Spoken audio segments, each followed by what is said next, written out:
It's the new year, and we're closing out 2018 with a bang. We have a lesser Baldwin, an aging 80s heartthrob, and a horror icon phoning it in. We watched Minutes to Midnight. We watched it so you don't have to, so you know what time it is. Horror, so bad it's scary. Splitting up is never okay.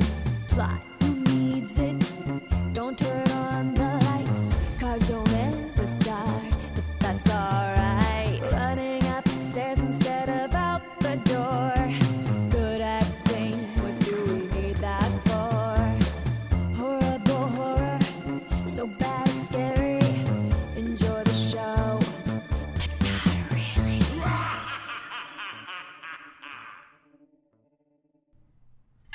Happy New Year! Happy New Year, Moon Goons! It is New Year's Eve. We need those buzzers. We need those horns. Aaron sounds like a dying mule today. Sick walrus. Sick walrus. Yeah, but he's here. I'm your host, Marshall Hampton. With me, like I said, is Aaron, my co-host, and we're here listening to Horrible Horror, the podcast where we watch the worst of the worst in horror movies. Movies so bad they're scary. This is where I normally introduce us as hosts, but I just did that, so we're all out of whack. Fuck it. It's Who New cares? Year's. Last show of the year, might as well go out all fucked up. My voice is fucked.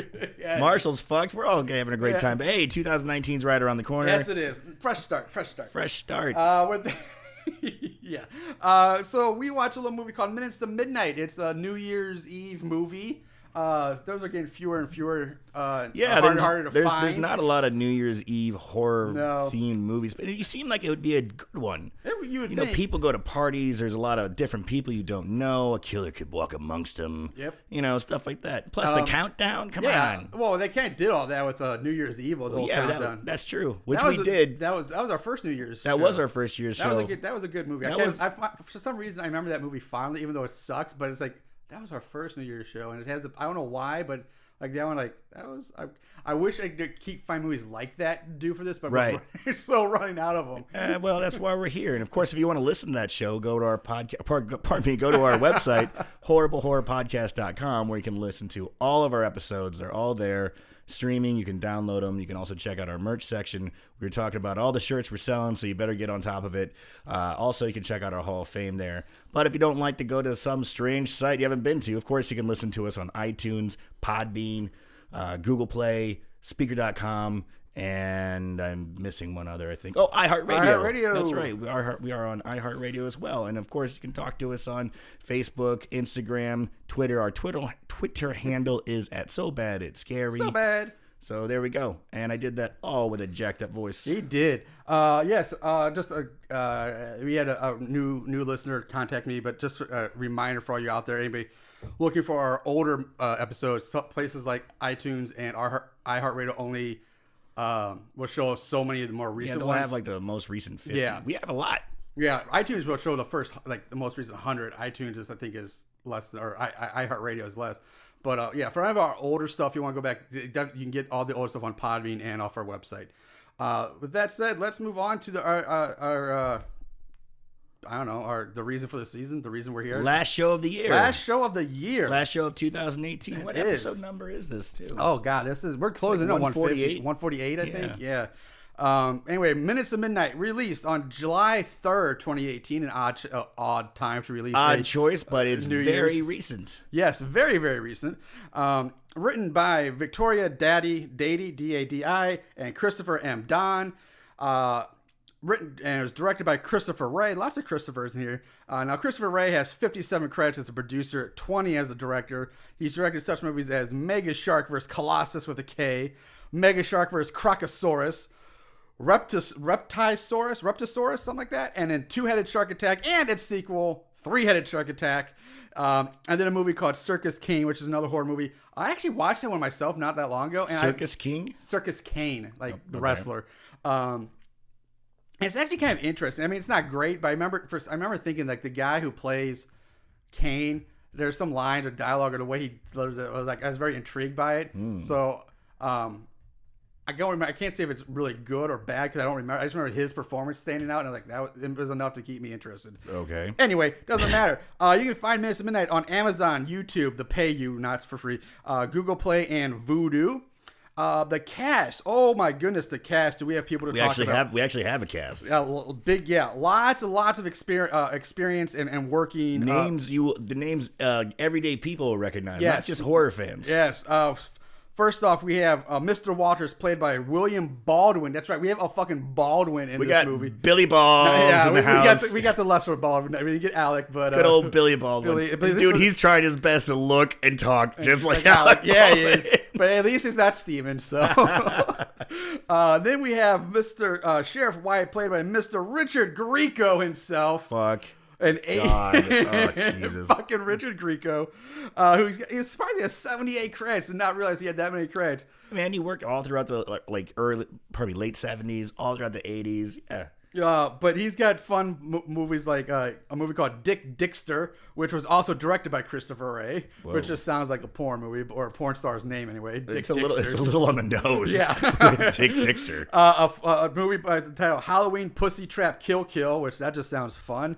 But then he was also on, like Aaron said, 80s. He was on Who's the Boss and Facts of Life. He also was in 18 episodes of 21 Jump Street. Right, that's where I recognize him most from. And this is a fun little one. I remember when we first started the show, we'd always had somehow just coincidentally had to have the nerd knowledge. Find out. Well, this kind of goes back to that. Okay. He does the voice of Ghost Rider in the Marvel vs. Capcom 3 video game and Ghost Rider. Marvel Capcom, the spinoff. So he does the Ghost Rider voice in that. He also did Ghost Rider in an episode of the 1994 Fantastic Four cartoon, and he was a Ghost Rider voice in an episode of the 1996 Incredible Hulk cartoon. So this guy's voices Ghost Rider in lots of cartoons and video games. I never would have guessed. Neither would I. The voice of the demonic biker superhero Ghost Rider is voiced by Richard Grieco. Yeah. That's a surprise. I was very shocked by that, too. I learned something today. Then Gimple was played by horror icon Bill Moseley. He's in this as well. He's definitely Aaron, phoning it in. He is. Yeah, but we'll get to that. But of course, everyone knows him from House of Thousand Corpses, Devil's Reject. Those are his probably most famous roles. I thought the most famous was probably Texas Chainsaw Massacre 2. Of course, that's true. But I guess Chrome Dome or whatever. Yeah. But I mean, you're right. I mean, but I think for more modern day horror fans, that'd be your go-to. But you're right. Yeah, keep going. So let's see. I'm not going to mention her because she doesn't have anything you'll know. But then we have making her third appearance on Horrible Horror. That's getting her into Hall of Fame talk territory. Oh, wow. Dominic Swain's back. 99 credits to her name, including, like I said, Horrible Horror alumni movies, The Black Room, and she was in Sharkensaw Women's Prison Massacre because she was Christ on a Cracker or something like that. Crap on a Cracker. That was her. And she got her start as Jamie Archer, who was John Travolta's daughter in the classic Face Off action movie. Oh, the classic film. Moving on, we have Mercy Malik, whatever her name is. She plays Calypso. She's 80 credits. She's her second appearance on our show. She was also in American Fright Fest, which we did a few back in our Halloween time. She's also the voice of Urtan in the World of Warcraft Cataclysm, and she's in incredible shape because she does stripper pole workouts and all this crazy shit you can find. Ooh la la. Yeah. Then we have two more people I'm going to mention. Travis Krena, one of our main guys. He's played by John Hennigan. That name might not sound familiar, but he was also a.k.a. John Morrison, a.k.a. Johnny Mercury, a.k.a. Johnny Mundo. He's a wrestler, ex-wrestler from WWE, Ring of Honor, and Lucha Underground. He also has 78 credits under his name. Mostly these are all different wrestling shows and videos, but he's also... you can see him in the first episode of Netflix's Glow series, where he was also a trainer on the show. He trained the actors for wrestling. Shit. Okay. Yep. And he was in Sharknado 5 as well. And lastly, I'm going to mention Diana Terranova. So I had a little hiccup there with the recording. I had to start over. But yeah, Diana Terranova, 88 credits, movies at Sharknado 3 and 4, Piranha Cana, Camel Spiders, wherever the hell that is, Sexy Y Syndrome, The Hills Have Thighs, Leprechaun in the Hood, and then out of all of her credits, I found these hilarious. 8 of them are stripper. She plays stripper. Cool. That's it. Or bachelor party stripper, screensaver stripper, but 8 variations of stripper. Screensaver stripper. Yes. So when you're keep offline for a while, it pops up and there she is. Yep. Screensaver stripper. Jesus Christ. 10 of them are dancers. She dance with one, dance with two. And then she has ones that are kind of interesting. Apparently she was Leprechaun's girlfriend in Back to the Hood, I guess. Sweet. She's also Barfly chick, hot girl, Santa's favorite party girl, boobs chick, which is a great title. And so, Dad, I got to roll for the movie. Oh, great. What's your part? Boobs chick. Well, that's probably better than this last one, which I love. I find hilarious. Just called Pizza Slut.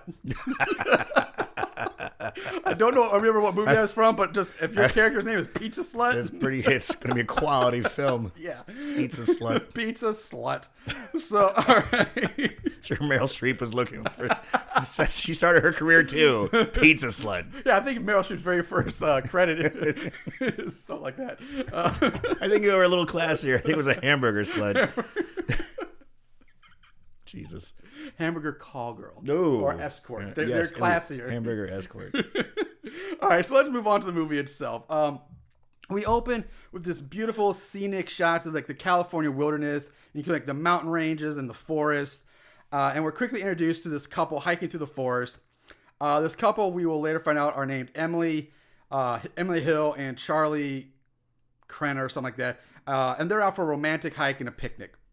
However, Emily starts to have some concerns about being out in this part of the forest because apparently this is a location where several murders took place a while back. So there's some real smooth writing. I know, and right off the bat, I'm like, okay. Like, isn't this the spot where those murders happen? It's like, gee. Guess what's going to fucking happen, guys? Talk about subtle writing.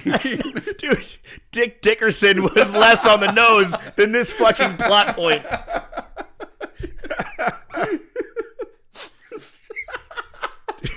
I'm sorry. Anyway, so yeah, Charlie talks her out of her concerns pretty easily, and they sit down to enjoy their peaceful picnic. Charlie pulls out a ring box from the basket, opens it up. Emily finds a monster diamond ring. This thing's huge. Will you marry me? Yeah, he proposes. She says yes. As soon as she says yes. Dude, yeah, as soon as she says yes, there's a noise in the off in the forest. They turn around, they see brush moving about. You didn't even see. I didn't think they even saw anything. He's like, let me go check that out. Some stuff kind of wiggled. And of course, instead of just ignoring it, because you just proposed to the woman you want to spend the rest of your life with, you think you'd kiss, embrace, fuck on the blanket, who knows? You do something. Yeah. And so he's like, hold on, I need to go investigate. Fuck you. Damn it. Yeah, it's exactly. So he gets up, leaves her all alone. Off in the forest, Charlie finds a piece of paper wrapped around a rock. Yeah. He opens it up. He sees the paper has a picture on it of two stick figures, one holding a picnic basket, and a message that reads, "You're too late." And the picture and the message are all drawn and written in blood. Yeah. And that's when he hears Emily screaming from way back wherever. He must have run. He must have walked so far away, fucking far away, because like miles away. Because when we see them sit down, they're in pretty much like an open area. It's not dense forest. It's open, and he must have gone so far away because by the time he gets back, she's gone, and he has no idea where she went. Yeah. And again, you can see a good hundreds of yards. The amount of time between that scream when he gets back, you would still see somebody dragging her away or somebody going, or her running or something. Yeah, he must have been like fucking miles and miles away. So he runs back to, she's gone. Charlie's frantically shouting out for her. Now we cut to Emily, who's running through the forest. So instead of running like towards the direction that Charlie went off to, because she clearly saw which way he went, she apparently runs off in a completely other direction. She sets up a tripwire, and a net falls on her from the trees, trapping her. Camouflage net comes falling on her, kapoof. Through the netting, she sees a woman dressed in black, wearing a partial mask, which we're going to get into that later when we actually come emerge from a tree, behind a tree. Back to Charlie, who gets shot through the leg by an arrow now. Yeah. So Charlie's wandering around like, hello. Like, he's gone from like the flat ground of like where they were like kind of now he's like in the mountains, like up on a giant bluff or something like that. He gets shot an arrow through the leg, but from behind. He's writhing in pain on the ground, and a large man appears standing above Charlie.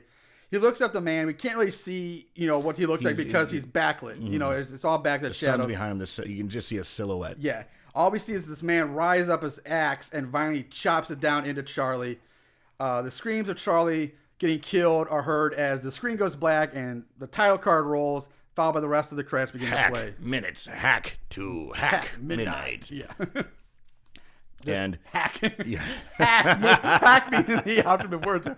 Hack being the proprieting word there. And I gotta say, just right off the bat, when you're talking about how he was on flat ground, then he's in the mountains, this movie is littered horribly. It's lousy with continuity errors. I love. Oh my god! There's a big one coming up with when we switch parties. There are I many. I want to see it now, but I'll just wait for it later. But yeah, it's huge.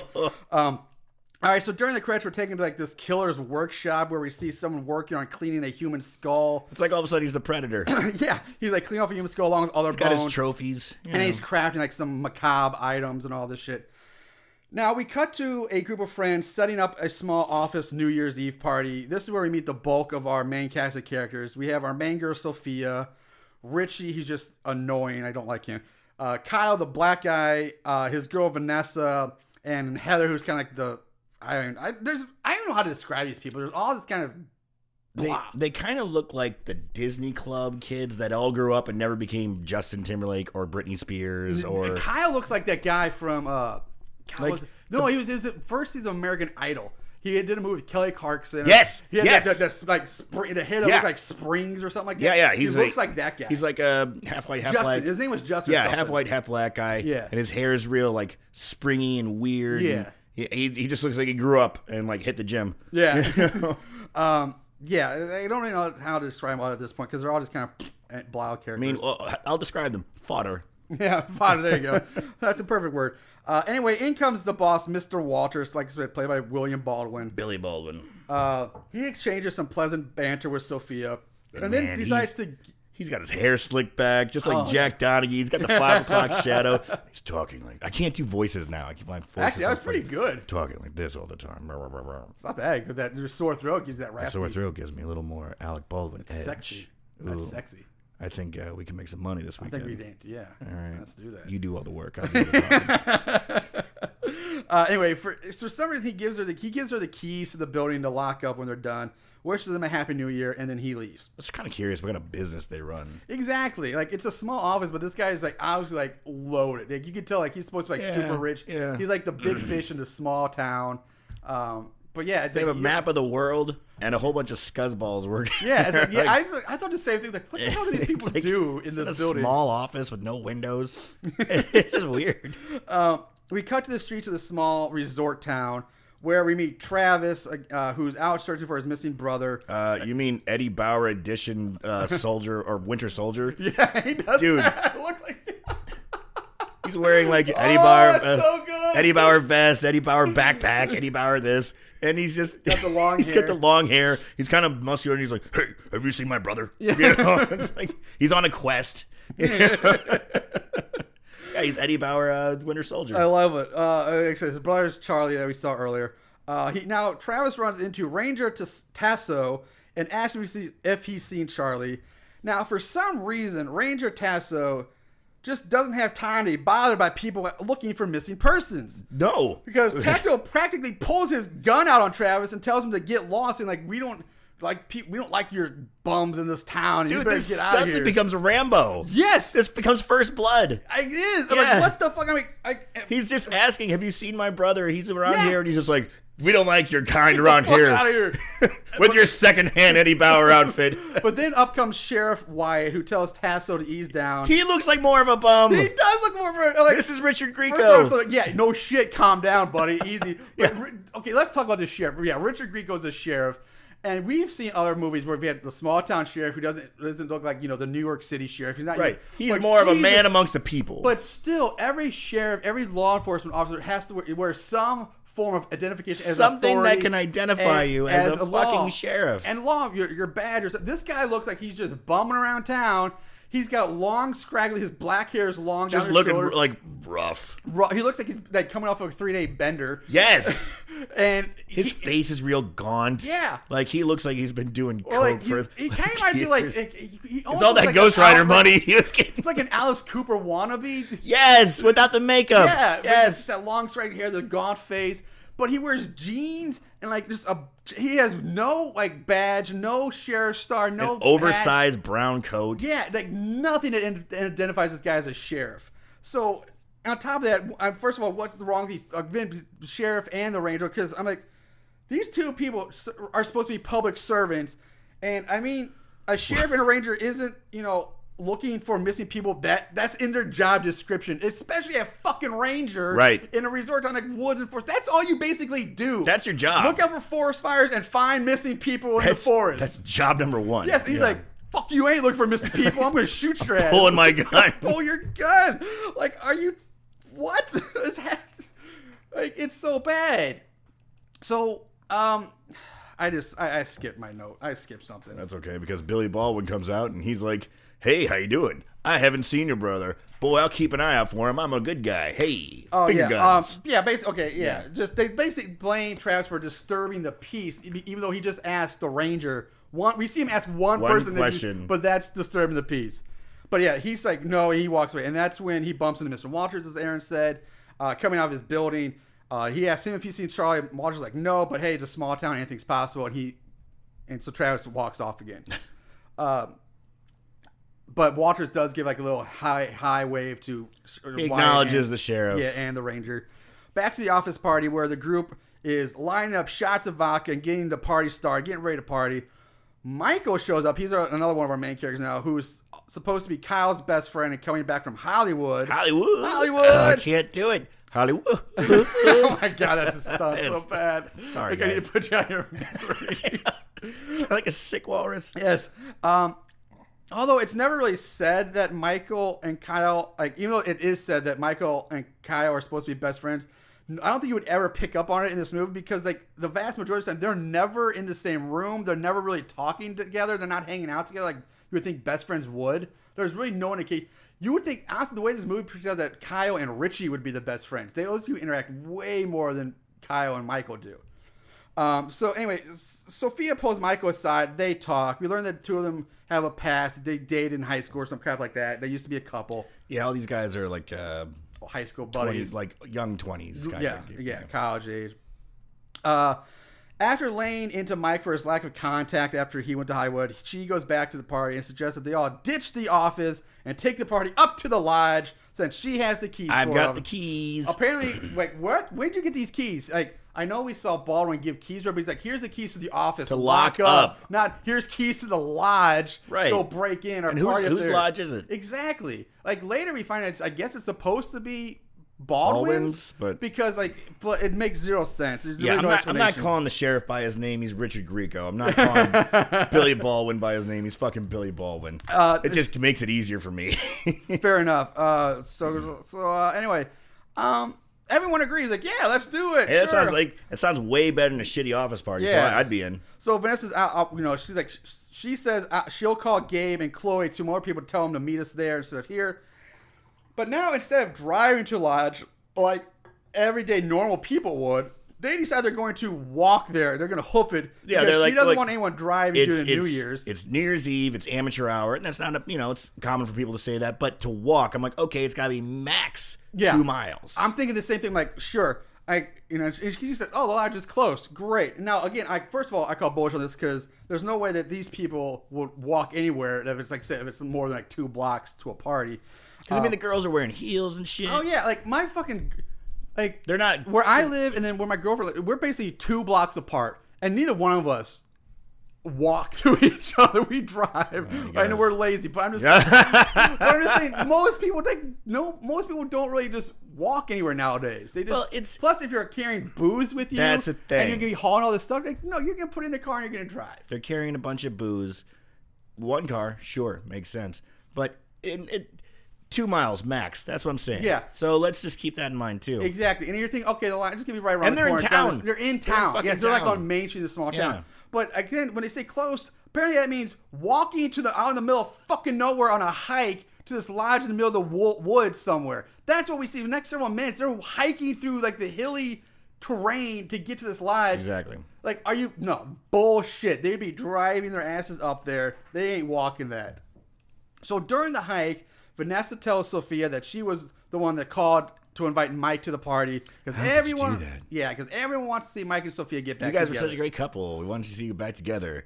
That's weird. Yeah, but, it is weird. It's a little nosy. It's very high schoolish too. It's like time to move on. Like, it's something you see in high school. Oh, I want a friend to our group of friends. But they now are it's like, young, so that's all I got. We cut to Gabe and Chloe now, who are hiking through the woods as well. we see they're being watched from the trees. We also see Travis sneak his way through the forest as well, so it's cutting around a lot. Gabe stops to check the map. So it's obviously not close. If you need a map let's figure out where you're going, this ain't close. Let's not even use their names. It's, Guy 1 and Gerald 1. Gabe and Chloe. Whatever. So anyway, Chloe's pissed off that she's like, oh my God, you got us lost. She's upset. Gabe calms down by kissing her, which instantly is the cure-all to every girl's getting upset. Just kiss them, they'll shut up, apparently. That's some big dick game right there. Yeah, it is. Because that's hard to calm down a woman, but if he's got it just in his lips, I want to know about Gabe. So, yeah. So while they're playing tonsil hockey, that's when... That's such an old man thing to say, tonsil hockey. I know. I was like, I haven't used that before.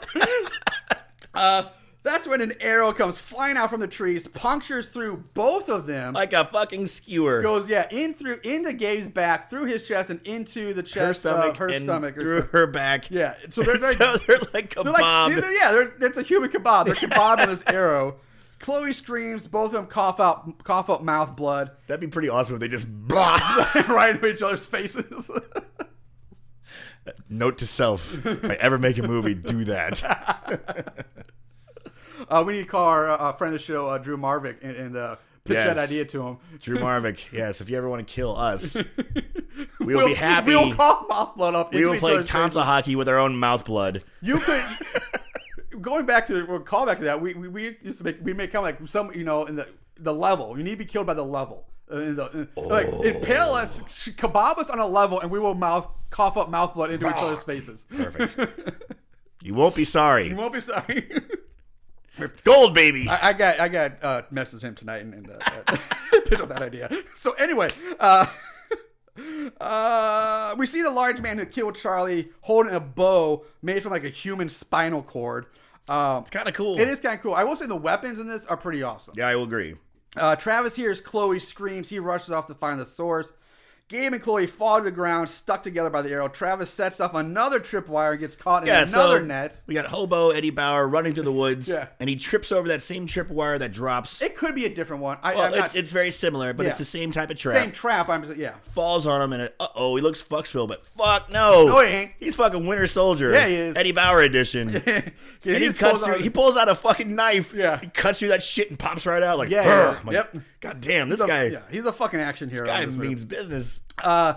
The main group, now we go back to the main, finally arrives at the lodge where they meet Booby McGee, a.k.a. Tiffany with an eye, waiting for them. Now, I have really no idea how she knows these other kids. Like, they seem to know her, but she's not part of the group, and there's really no... They never really indicate like how she fits in with this group of people. Really strange. The only one that seems to know her is Richie, and he's he's like, hey, she's here, awesome. Yeah. And she doesn't want to have anything to do with him. But she's just out. She's out for basically any swinging dick except for his. Except for his. But Vanessa seemed to, because she says, like, I guess she's like the pariah town, because she's like, oh, I heard she slept with this guy and this guy. They were gossiping about her behind, to Sophia. But it's like, no, yeah, why she's there is just weird. It doesn't make any sense. So who cares? Yeah, they all head into the lodge. Anyway, she's hot. That's all that matters. They go into the lodge, unload, and wait for the other friends. Back in town, we have Sheriff and Ranger Tasso. They're talking about the big storm that's come their way that we never see. Oh, God. But we will not stop hearing about this fucking storm throughout the entire movie. The big storm. They end up splitting up to cover more ground in their efforts to warn the townsfolk and get people to basically batten down the hatches. Hunker down. It's going to be a dirty ride. At the lodge, our main group breaks out the booze and gets the party started with shots. Richie gets a severe weather alert on his phone, which Kyle just breaks Richie's phone, calling him a pussy. What the fuck is this? This is so weird. This guy's like, hey, you guys, there's a severe weather alert. And they've already been talking about the storm.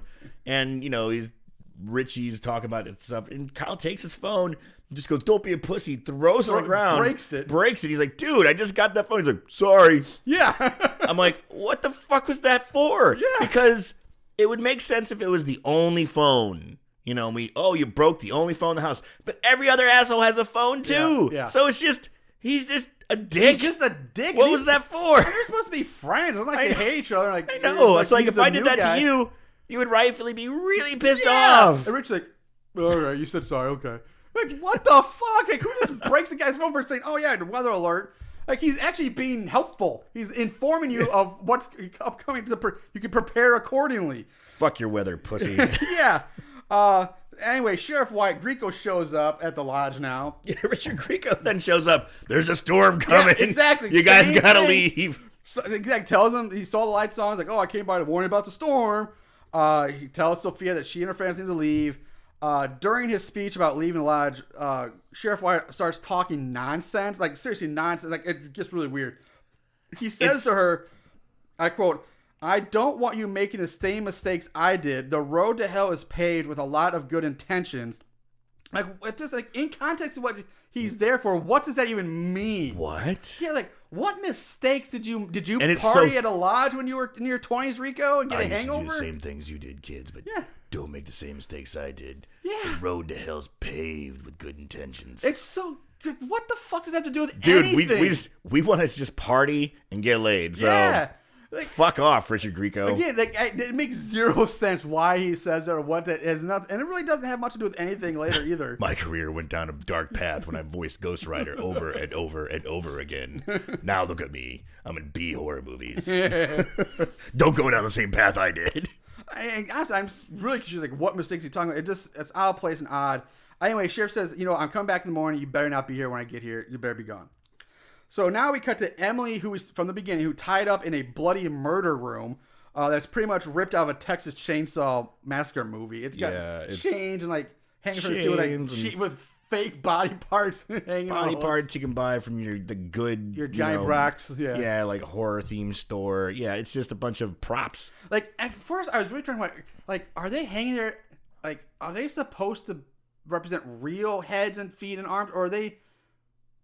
Does he just like the decor? Or is he just hanging them as props? This is spooky, yeah. Like, I really could not tell in this movie, like, because nobody ever reacts to, like, not the people who live there, the killers, but, like, Emily and people who come in this room later, like, nobody's like, oh my God, there's body parts hanging. Like, nobody comments on it. Nobody even seems grossed out. They don't seem too concerned. Exactly. So I'm like, so maybe like, oh, that's just a fake head. I don't need to be concerned. They're like, it's really weird. Like, nobody comments or freaked out about the body parts hanging all over this room. So in the room with her is Gimple, who is played by Bill Moseley. And guess what he fucking looks like? Well, what does he look like, Aaron? Looks like the goddamn same thing we've seen over and over again. House of Thousand Corpses. Looks like the same motherfucker from Devil's Rejects.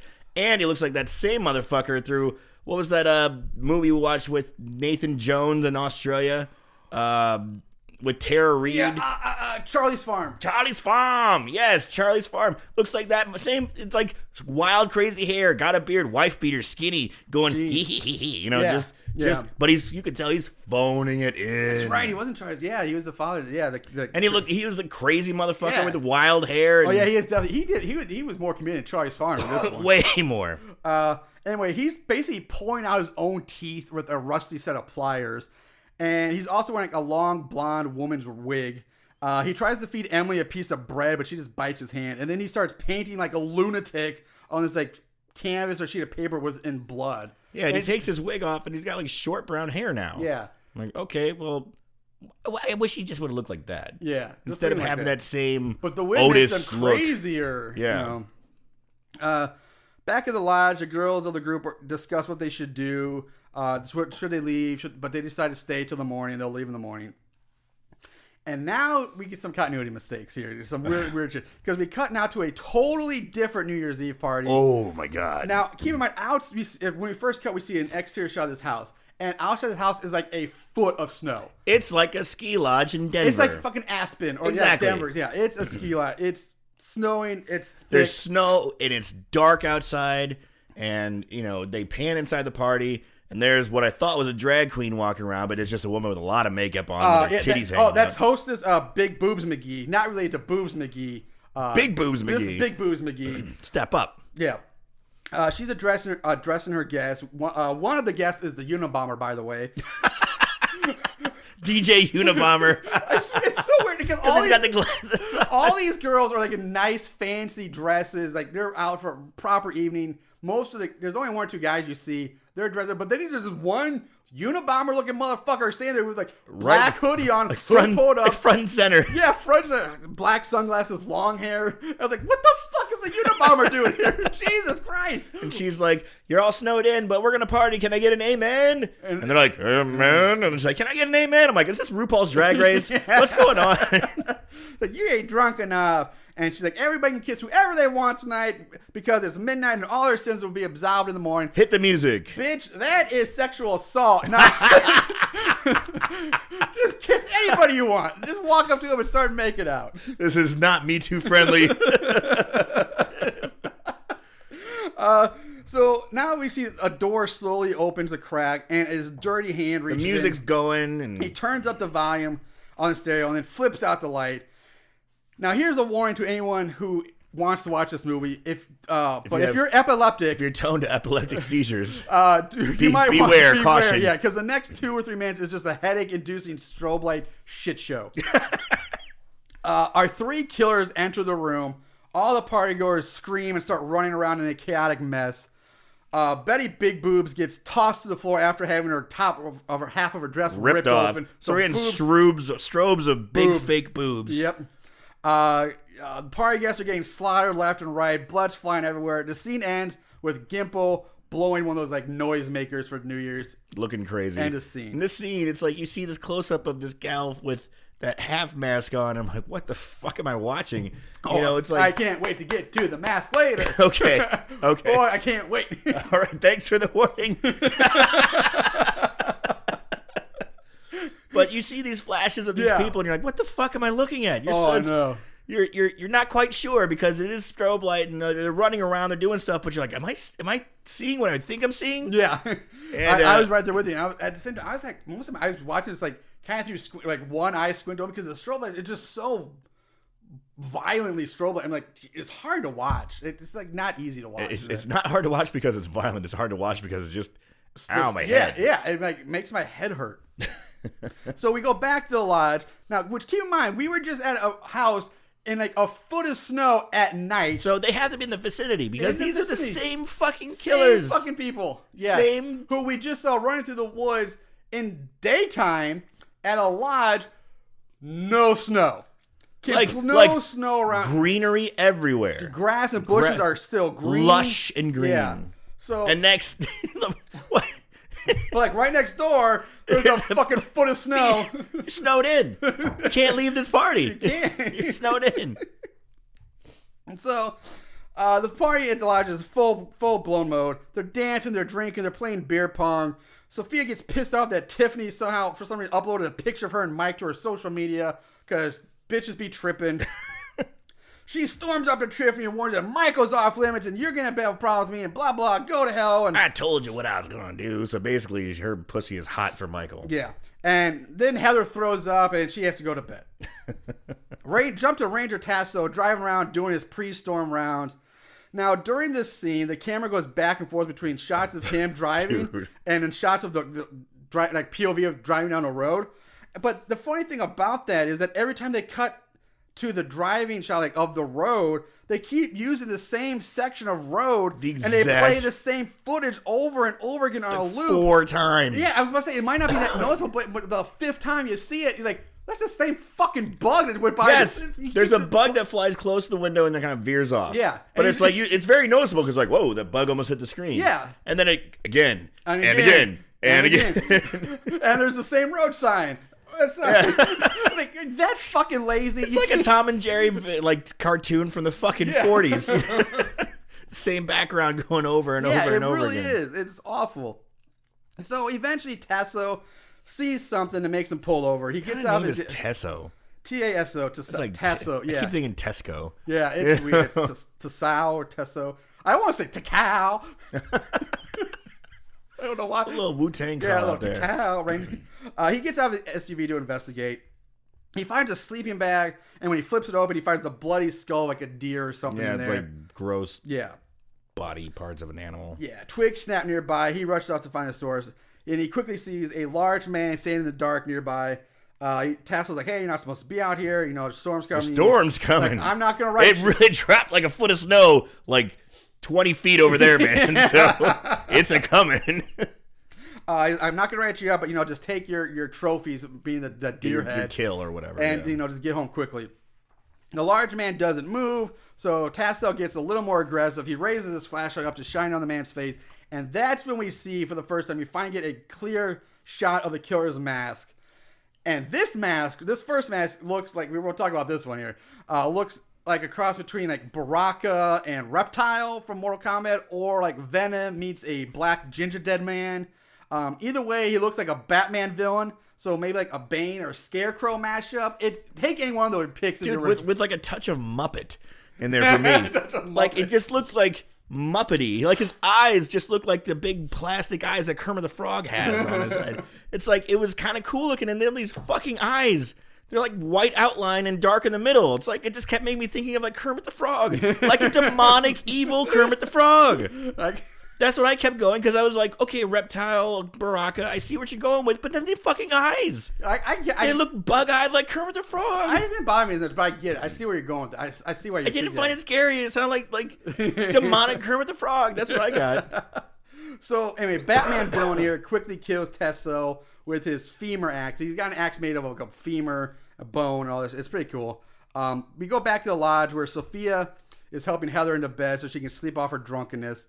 Once Heather's all tucked in, Sophia leaves to join the others. That's a good friend. Yeah. Because I didn't do that for you, and you didn't do that for me. Fuck you. I would have done that for you. I didn't get as drunk as you did. No. But I would have done that shit for you. Hey, man, I dressed you. I did put dress me clothes on once. you so you get your girl. Yeah, and that didn't happen either. No, I was way too drunk. You threw her on the floor. That didn't work. You're tossing her around, just having fun. Whoops, she fell over. Marshall, why'd you throw that girl on the floor? Oh, man, Marshall's gone. Marshall's passed out on the bathroom floor. We're leaving him there. He might throw me. Hey, look, his eyes are rolling back, and he said, should we take him to the hospital? Nah, let's just keep drinking. He's fine. Pour some water in his mouth. I think you're waterboarding him. He'll be fine. Oh, leave it to your 19, 20-year-old friends to take care of you when you're drunk. Hey, man, you're still here. I am still here. No thanks to you guys. And now the world knows. Yeah, now the world knows. Anyway, so Sophia leaves. She leaves Heather. She goes back to the others after a bit more partying and talking and chatting. They all hear a sound coming from outside. So Kyle and Mike decide to go out and check it out. Kyle is smart enough to take a baseball bat with him. He just happens to find lying around in this old lodge. Like, it's not the oddest thing, but it's like, it's supposed to be. If this is, I don't understand this lodge. Like, is this? If they say it's like a resort town or the old resort, so it's the lodge of like a resort, which is, if it's off season, like if this is a lodge, like why aren't there other people here? I kind of thought of it as like a big Airbnb kind of thing. Like someone has a big property, they don't really use it too much, so they'll rent it out from time to time, or a timeshare kind of thing. Maybe, but it's, I don't understand this lot at all. I just really don't know what's going on here. So anyway, outside they see a man walking up to the lodge who they think is Gabe, but turns out it's Travis. It's Eddie Bauer edition Yeah. Winter Soldier. I'm going to call him that all the whole time too. That's whatever. I'm just going with. So Travis asks him if he's seen their brother. He's doing with everybody. Mike says no, but invites Travis inside so he can check with the others. Like, oh, okay, they're being friends. That's cool. Good That for is them. nice. That's actually pretty nice. But I Really wouldn't nice. fucking do that.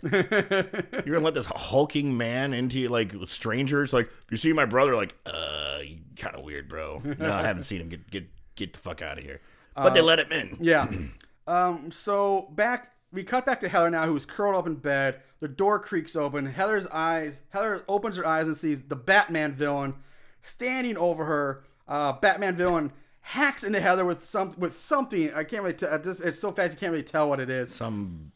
But basically, whatever it is, it practically makes Heather explode in blood. Dude, the amount of blood they pour out. It's ludicrous. Gallons and gallons and gallons Like, of even blood. if it's an axe, like you chop into it with an axe, one chop in isn't good. Like, it's seriously like they just spilled like a fucking like oil drum of.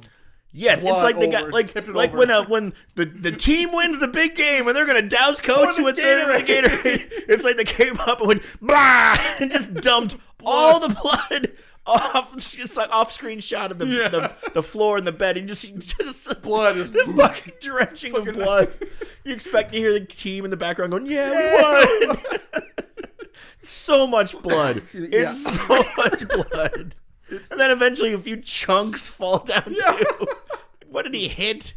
What'd she do? She just explodes. Is that a secret weapon? Wow! Boom! She blows up. So he is a Batman villain. Yeah, but she dies like instantly. And, well, I guess so. Oh, that was inside of her. Shit. What I say is funny. Like it's one chop though. Like she would still have enough to scream out in pain. Didn't squeak. Didn't squeal. She was drunk. Thin her blood. She dies instantly. You go back to the others who are now getting introduced to Travis. Travis shows them a picture of Travis and Emily, but no one in the group's seen them. Travis then says that he's surprised that all of them are even at this lodge because of the murders that happened here 20 years ago. 20 years ago, there were murders in the area. How could you guys be here? Yeah. What the fuck? 20 years ago. And why did if you're so spooked about this, why the fuck did your dumbass brother come in and propose to his fiance in this area? If this is going around your family, that you're spooked of 20-year-old murders. Yeah. Which happened probably like when they were like 1 year old. And, like, yeah. And then he just like, see? And he pulls out news clippings. Like he pulls out news clippings of murders and he passes them out to everyone like flyers. Like he travels with these. He pulls it out of his brand new Eddie Bauer edition backpack. Yeah, but I don't understand, why does he have those? It doesn't make any sense. Here's some flyers on murders. Am I missing, bro? Like, what? You need one in the back. Here, I got some for you too. Like, he's got like multiple papers. Like, he probably went hiking with his girlfriend. So that's a big stretch. Oh my God, I need these flyers of murders from 20 years ago. I need to warn people about the murders 20 years ago that have been publicized and obviously common knowledge. Maybe he doesn't know about the thing called the internet nowadays. He's just still in that old time where, look at this. I got these off the old thing called microfilm. This fucking asshole. This is 2018, so this would happen in 98. Yeah.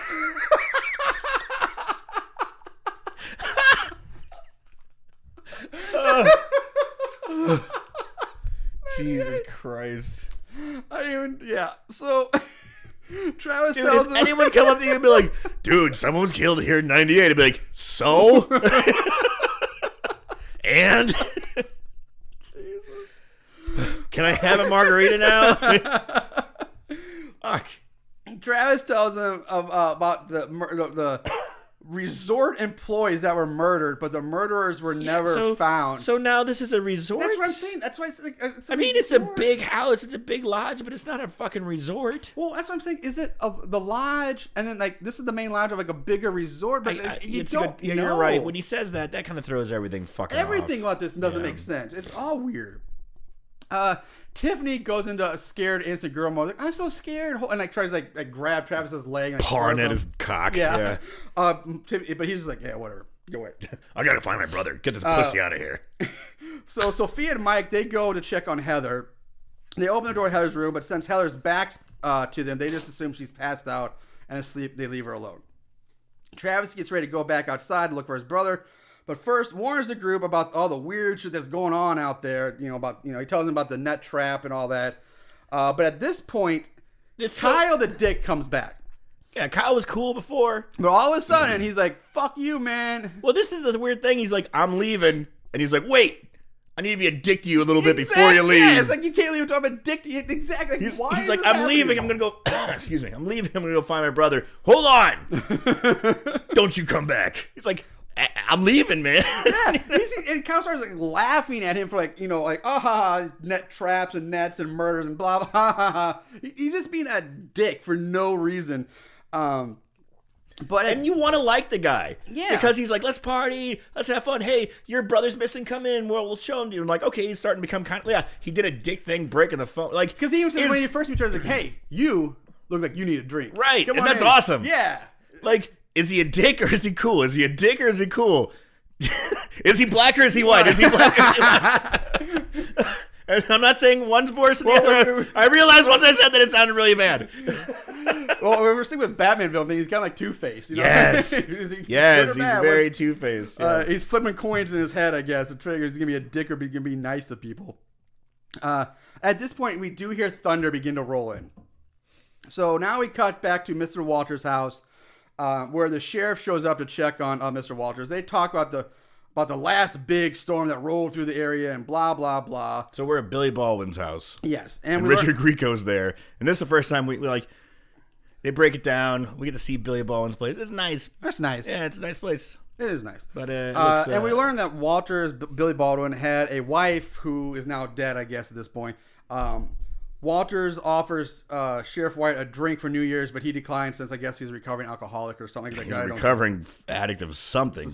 Yeah. Dude, Richard Grieco looks like a skeleton. He does look like a skeleton. That jacket he's wearing just is hanging off of him. Skeletor, it looks more lively than this Grieco does. God. Dude, Richard Grieco. Like, okay, I watch Veronica Mars quite a bit. My wife likes it, and so, you got to play a little bit of, I'll watch your show, you watch mine. So I'll watch some Veronica Mars. He plays a crackhead or a recovering addict in that, and he's, fucking skinny and weird. I didn't remember seeing Veronica Mars when I was listening. And guess what? He fucking still looks skinny and weird and like real fiendy, but he's the sheriff of the town. Yeah. So anyway, Sheriff White leaves, but not before Walters tells him to be safe because they've all heard the stories. And again, I'm like, what fucking stories? It's kind of like the last week's movie, we're not in on the goods. Yeah, it's like they're building up, and they keep talking about this last storm. Like, oh, they're building up the last storm, like it was the coming apocalypse or something like that. Yeah, like, oh, the last storm. It sounds like half the town died at the last storm. Exactly. They're making it sound like the last. How often this place gets storms? Apparently, not maybe once every 20 years. Apparently. Yeah. So we go back to the lodge. Sophia gets a call from Walters, who still thinks they are all at the office, apparently, or something. And he warns them about the storm again.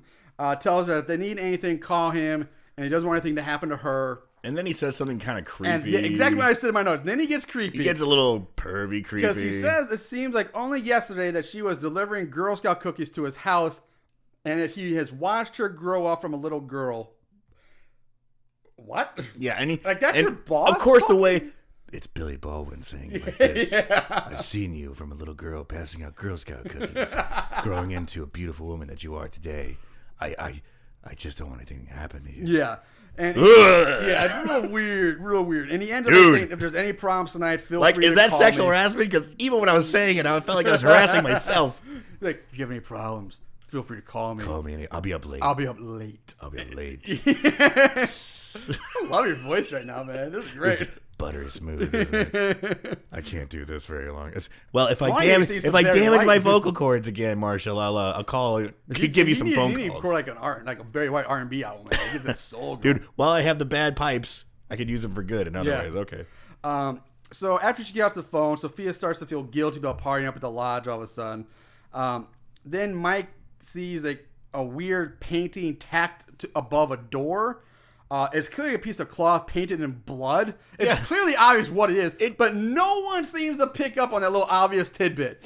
There's Sophia's like, oh, that's a little disturbing. And then Mike's like, I think it's awesome. It's awesome, dude. But they just ignore it and walk away. It obviously wasn't there earlier. It's like Marilyn Manson and Jackson Pollock got together and made this art. Bam. Yeah. So we go back to Travis, who has now come upon Ranger Tasso's SUV. He finds a blood trail and then uses the radio on the SUV to call for help. Sheriff Wyatt responds, and Travis fills him in on everything he's found at the location. And Wyatt's like, you know what? Sit tight. I'm on my way. Blah. Done. Back to the lodge. Everyone's just sitting around. The party seems to be over. Kyle, Vanessa, they head off together. Richie continues to try to hit on Tiffany, but keeps getting shot down. Yeah, he ends up spilling vodka on her shirt, which chases her away even more. So. I kind of felt bad for this guy because I felt like I've been in this situation before. Like I like to try and get girls back in high school, college days. That was something everyone likes to try and do. But every once in a while, I always came across this situation where there was this foxy fucking gal that I really had a hard for. And every time I tried, it was so desperate and smacked of clumsiness and buffoonery that she just would be like, fuck off. Yeah. And she would get with some fucking loser, in my opinion, of course. And I'd be like, what did I do wrong? And it's like seeing it from an outside stand. I'm like, oh, that's what I did wrong. Yeah. That was me. Ooh, that's ugly. So Kyle and Vanessa purchased their tickets for the Bone Train and ride it all the way to Pound Town at this point. We see Vanessa get butt naked, which I guess is too much for Kyle to handle because it's one very, very short sex scene. This becomes a pretty decent soft core scene. I was like, all right. It's decent, but it is short, man. Well, Kyle's you know what? They give you exactly what you need. She gets on top. She takes off her top. You see her slide off her panties. You don't quite. It's classy enough. You don't get the bush shot, but you definitely know it's implied. You see like a light on that side boob. She gets on top. You can see her ass. You know, the different poses. It's like you get a little this, a little that, a little this, and we're done. Thank you. Cigarette, please. So it's over. Vanessa goes to take a shower, but Richie's in the bathroom and refuses to let her in. So she goes to another bathroom, but Tiffany is in this one, also getting ready to take a shower. Thanks to, apparently she says, I'm taking a shower because I gave the guys lap dances and I got vodka spilled on me. Wait, what lap dance? Where was that scene? Like, I want to see that. Why was that cut out of the movie? Like, what lap dance? No shit. All we know is like clumsy McDick face. And who spilled was vodka on her tits. Like, I doubt it. Like, I doubt it would have been Kyle because Kyle's with Vanessa. Vanessa would have went allowed. It certainly wasn't going to be Richie because she can't stand Richie. And then that leaves Mike, who probably wasn't him anymore after the thing with Sophia. So who the fuck is she giving lap dances to? So Marshall, this is where you have to buy the DVD to get the deleted scenes. Yeah, I guess so. So if you want to see her doing a lap dance, I guess that's what you're going to do. So Vanessa continues on in her search for an unoccupied bathroom. Then she spots the blood painting on the wall above the door. Gross. Again, ignores it and just walks into the room. Just like, ew. Now we get treated to the Tiffany shower scene, which is very pleasant, but still sadly too short in my opinion. But she is super hot. Looks great. How long do you need? I mean, really? This is a horror movie. Yeah, right. You're right. But give me a little taste. That's all I need. I'd rather have more of Tiffany shower and a little less of Billy Baldwin and Richard Grieco trying to buddy it up. And to be perfectly honest, I'm kind of on the fence. I'm like teetering either way. I want to see these washed up actors try and like outact each other, or see some hot girl take a shower. I'm like, I don't know.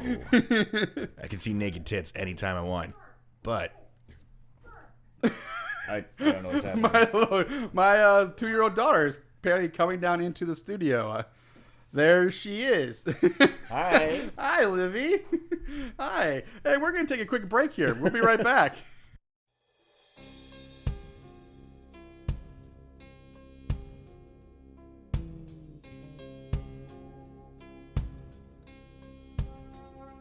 I've been talking to the Sandman deep in my dreams. I really don't know why he's been bothering me. I never know which way the wind is gonna blow. I wake up in the sunrise thinking of you. I stumble out of bed wondering what did I do. I never know which way the wind is gonna blow. Well, I guess I never face what I should have faced. I guess it's time to face the truth. I'm waiting for the sky to fall. I'm waiting for my heart to break. And I don't care if I lose it all. I don't want to make the same mistake. I'm waiting for the sky to fall. All right, and we're back. We have. There's my microphone. Okay. There, you got a little tease of that was a little taste of the Richard Grieco hit song, "Waiting for the Sky." We to had Fall. to take an intermission. We had to take an intermission because Marshall's beautiful baby girl came down and was like, "Hey guys, wanted to see what's going on," but we're talking about titties and shower scenes, and it's like, okay, not appropriate. Why don't you go back upstairs and play? Intermission, Richard Grieco. Richard Grieco. Thank you, Richard Grieco. We appreciate it. So we hope you find your path someday. Yes. And I hope that sky never falls on you, dude. buddy. That's what the fuck is that? What year did that come out in? Oh god, 19 90, I think. I don't. It's 90 something, I think. Wow. I can't believe I've never heard of that. You know what? I'll look it up real quick. It came out in. That's amazing. Come on, iTunes. Give me the date on this frigger. Oh, iTunes, you let me down on the Richard Grieco. Released. Ooh. Okay, that's not right. So it's 2011. That is not 2011. Maybe. Very well could have been. I don't know. Very well. You know what? I'm going to say 2011. I don't think so, because I think he released an album in Germany in like the 90s or something like that. So I think that's what that was. Huh. Anyway, there's your Grieco taste. So anyway, after Tiffany gets out of the shower. As soon as she does, she starts hearing sounds of doors opening and closing. So she starts snooping around as we see that she's being stalked by the Batman villain. Demonic Muppet Batman villain. Yeah. We cut to Sophia and Mike. They're having a heart-to-heart talk in the kitchen. He confesses his undying love for her. And now we go back to Kyle. Lots of back and forth here, guys. He's getting dressed in the bedroom. He sees someone with a flashlight outside coming towards the lodge. So he thinks it's Eddie Bauer, Winter Soldier, or EBWS. Vanessa, who is now back in bed. How that happened, I don't know, because we just saw her go into a different room in a row. But she's trying to honey dick him back into bed. Like, baby, don't worry about it. Let's go for round 2. She's like, just leave the guy alone. You're not doing it. Yeah. You know, but Kyle's like, fuck that. He leaves. He leaves. That's in the round 2. He leaves. He's like, oh, I can get laid again? Nope. I'd rather commit fucking assault and possibly murder because I'm going to beat him to death with a baseball bat. Instead of get some pretty prime piece of ass. Yeah. On his way out, he grabs the bag, but this time a bored Tiffany's like, hey, can I come with you? I got nothing else to do. Dicking around on her phone, and he's walking out with a baseball bat, and she's like, can I come along? He's like, yeah, sure. Why not? You can call the paramedics after I beat him to death. That's exactly what he says. What an asshole. Call the paramedics. It's like, I want to like him. But he's just fucking asshole. He keeps digging that grave. Yeah, he just becomes less and less redeeming. So the two of them, they go. They end up wandering so far from the lodge that they can't even see it anymore. Because somebody says, I can't see the lodge. I don't know where we're at. Dude, how far? It's like, something they can see from their window, something flashing a flashlight. Yeah, when we see out the window, he's like maybe 50 yards outside the window at best. At best. Maybe that's being generous. Yeah. And now and all of a sudden they walk out, and I got to say the atmosphere they created was really cool. You know, it's very dark, poorly lit, but it was lit very well. There's like fog in the mist, and you know, it's classic creepy. Yes, it is. But they wandered so far they couldn't even see the gigantic lodge that it just came from. It has lights on, by the way. It's massive. It's sticking out like a sore thumb at night with the lights on. And it's okay. So anyway, they come to like this small stone house or it's like a sweat lodge or something. Yeah, it's like a one bedroom. It's like something like the pioneers were living on. It's like one room. It has everything. It's like a bedroom, a kitchen, all in one room. Perhaps an adobe. I don't know. It's made of stone. I like that word, adobe. Okay. The house it's old, it's dirty, but it does show signs of recently being lived in. Tiffany wants to leave, but Kyle refuses. He wants to look around. Now he wants to break and enter. Yeah. He finds a hiking backpack, which he thinks belongs to Travis. Kyle starts rummaging through the backpack. Tiffany's like, I can't take this somewhere. I'll wait for you outside. So she leaves. On her way out, she accidentally drops and unknowingly drops her cell phone. Once outside, she realizes, oh, my phone's missing. So she turns around to go back in to find it. And when she turns around, she's face to face with the female killer. Now, this chick, she too looks like she's from possibly a Mortal Kombat Now game. we finally see her. Because she could be like Katana's goth cousin. Or Melina's. Or Bane's younger sister from Dark Knight Returns. I couldn't decide. I'm like, is this Bane, like Lady Bane? Yeah, Lady Bane. Lady Bane was my idea, but I also got a Mortal Kombat feel. I'm like, yeah, it's a mixture. It's like a mixture of Batman villains and Mortal Kombat. It's like that's what their inspiration was for these. Yeah, which is kind of awesome. I kind of like it. Yeah, I will say finally her name's Calypso, but I know. Which sounds. I was hoping for you to wait on that one. sorry. Okay. But all right, when I heard the name when I was watching the movie, I was like, yes. Failed Mortal Kombat character. Yes. She was like the B Squad Mortal Kombat character. I'm just saying, seriously, it's really like Mortal Kombat, and also sounds like something from a comic book. Katana, Melina, Jade, Calypso. It's perfect. It is. It's Only perfect. Calypso was. Wait, which one was Calypso? There wasn't a Calypso. That's what I'm saying. You're right. She fits in so well. You're right. She does. I was thinking for some reason. I was thinking Sindel for some stupid reason. I don't know why. There was. The Sindel with the long hair. Yeah, but yeah, she wasn't the ninja like Katana. No, Melina, she was the Jade, long gray hair who did the scream, and I yeah. always whipped everybody's ass with it, and people would be like, "That's cheating." I'm like, I can do it with a controller. It's not cheating. That's a different story. That's a different story. But yes, definitely they took the inspiration from like Batman comics and Mortal Kombat video games. But I will say she looks good. She's by far the best looking character in this whole movie. She's awesome looking. Like looking as in cool looking, like her outfit. Yeah, like she looks. She's the best look. Her awesome outfit looks very quality. Yeah, it's great. So we jump back to Kyle, who hears a sound from outside, calls out for Tiffany, gets no answer. So he goes outside to find her, but she's gone. So we cut to Sheriff Wyatt and Travis. They're in the sheriff's SUV now. Wyatt attempts to call in for backup, but he gets no response. Back to now we cut to the same two, Wyatt and Travis, sneaking around some building. Now, I'm not sure if it's the lodge or if it's a small stone house or even a completely different building. We really don't fucking know. It's just they're sneaking around somewhere. Regardless, they find themselves outside an entrance that leads down into a cellar, like one of those old outdoor cellar, like tornado shelter doors or something like that.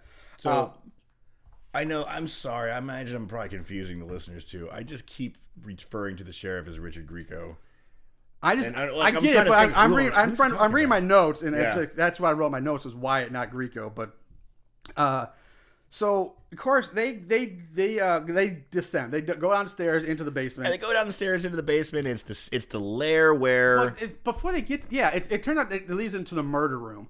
But it's weird. Like they go down this basement, and like the hallways are lined like that material that they made it like shipping containers out of. It's like that wavy metal. You know what I'm talking about? Yeah. It's like what? Sheet metal. Yeah, it's like really weird.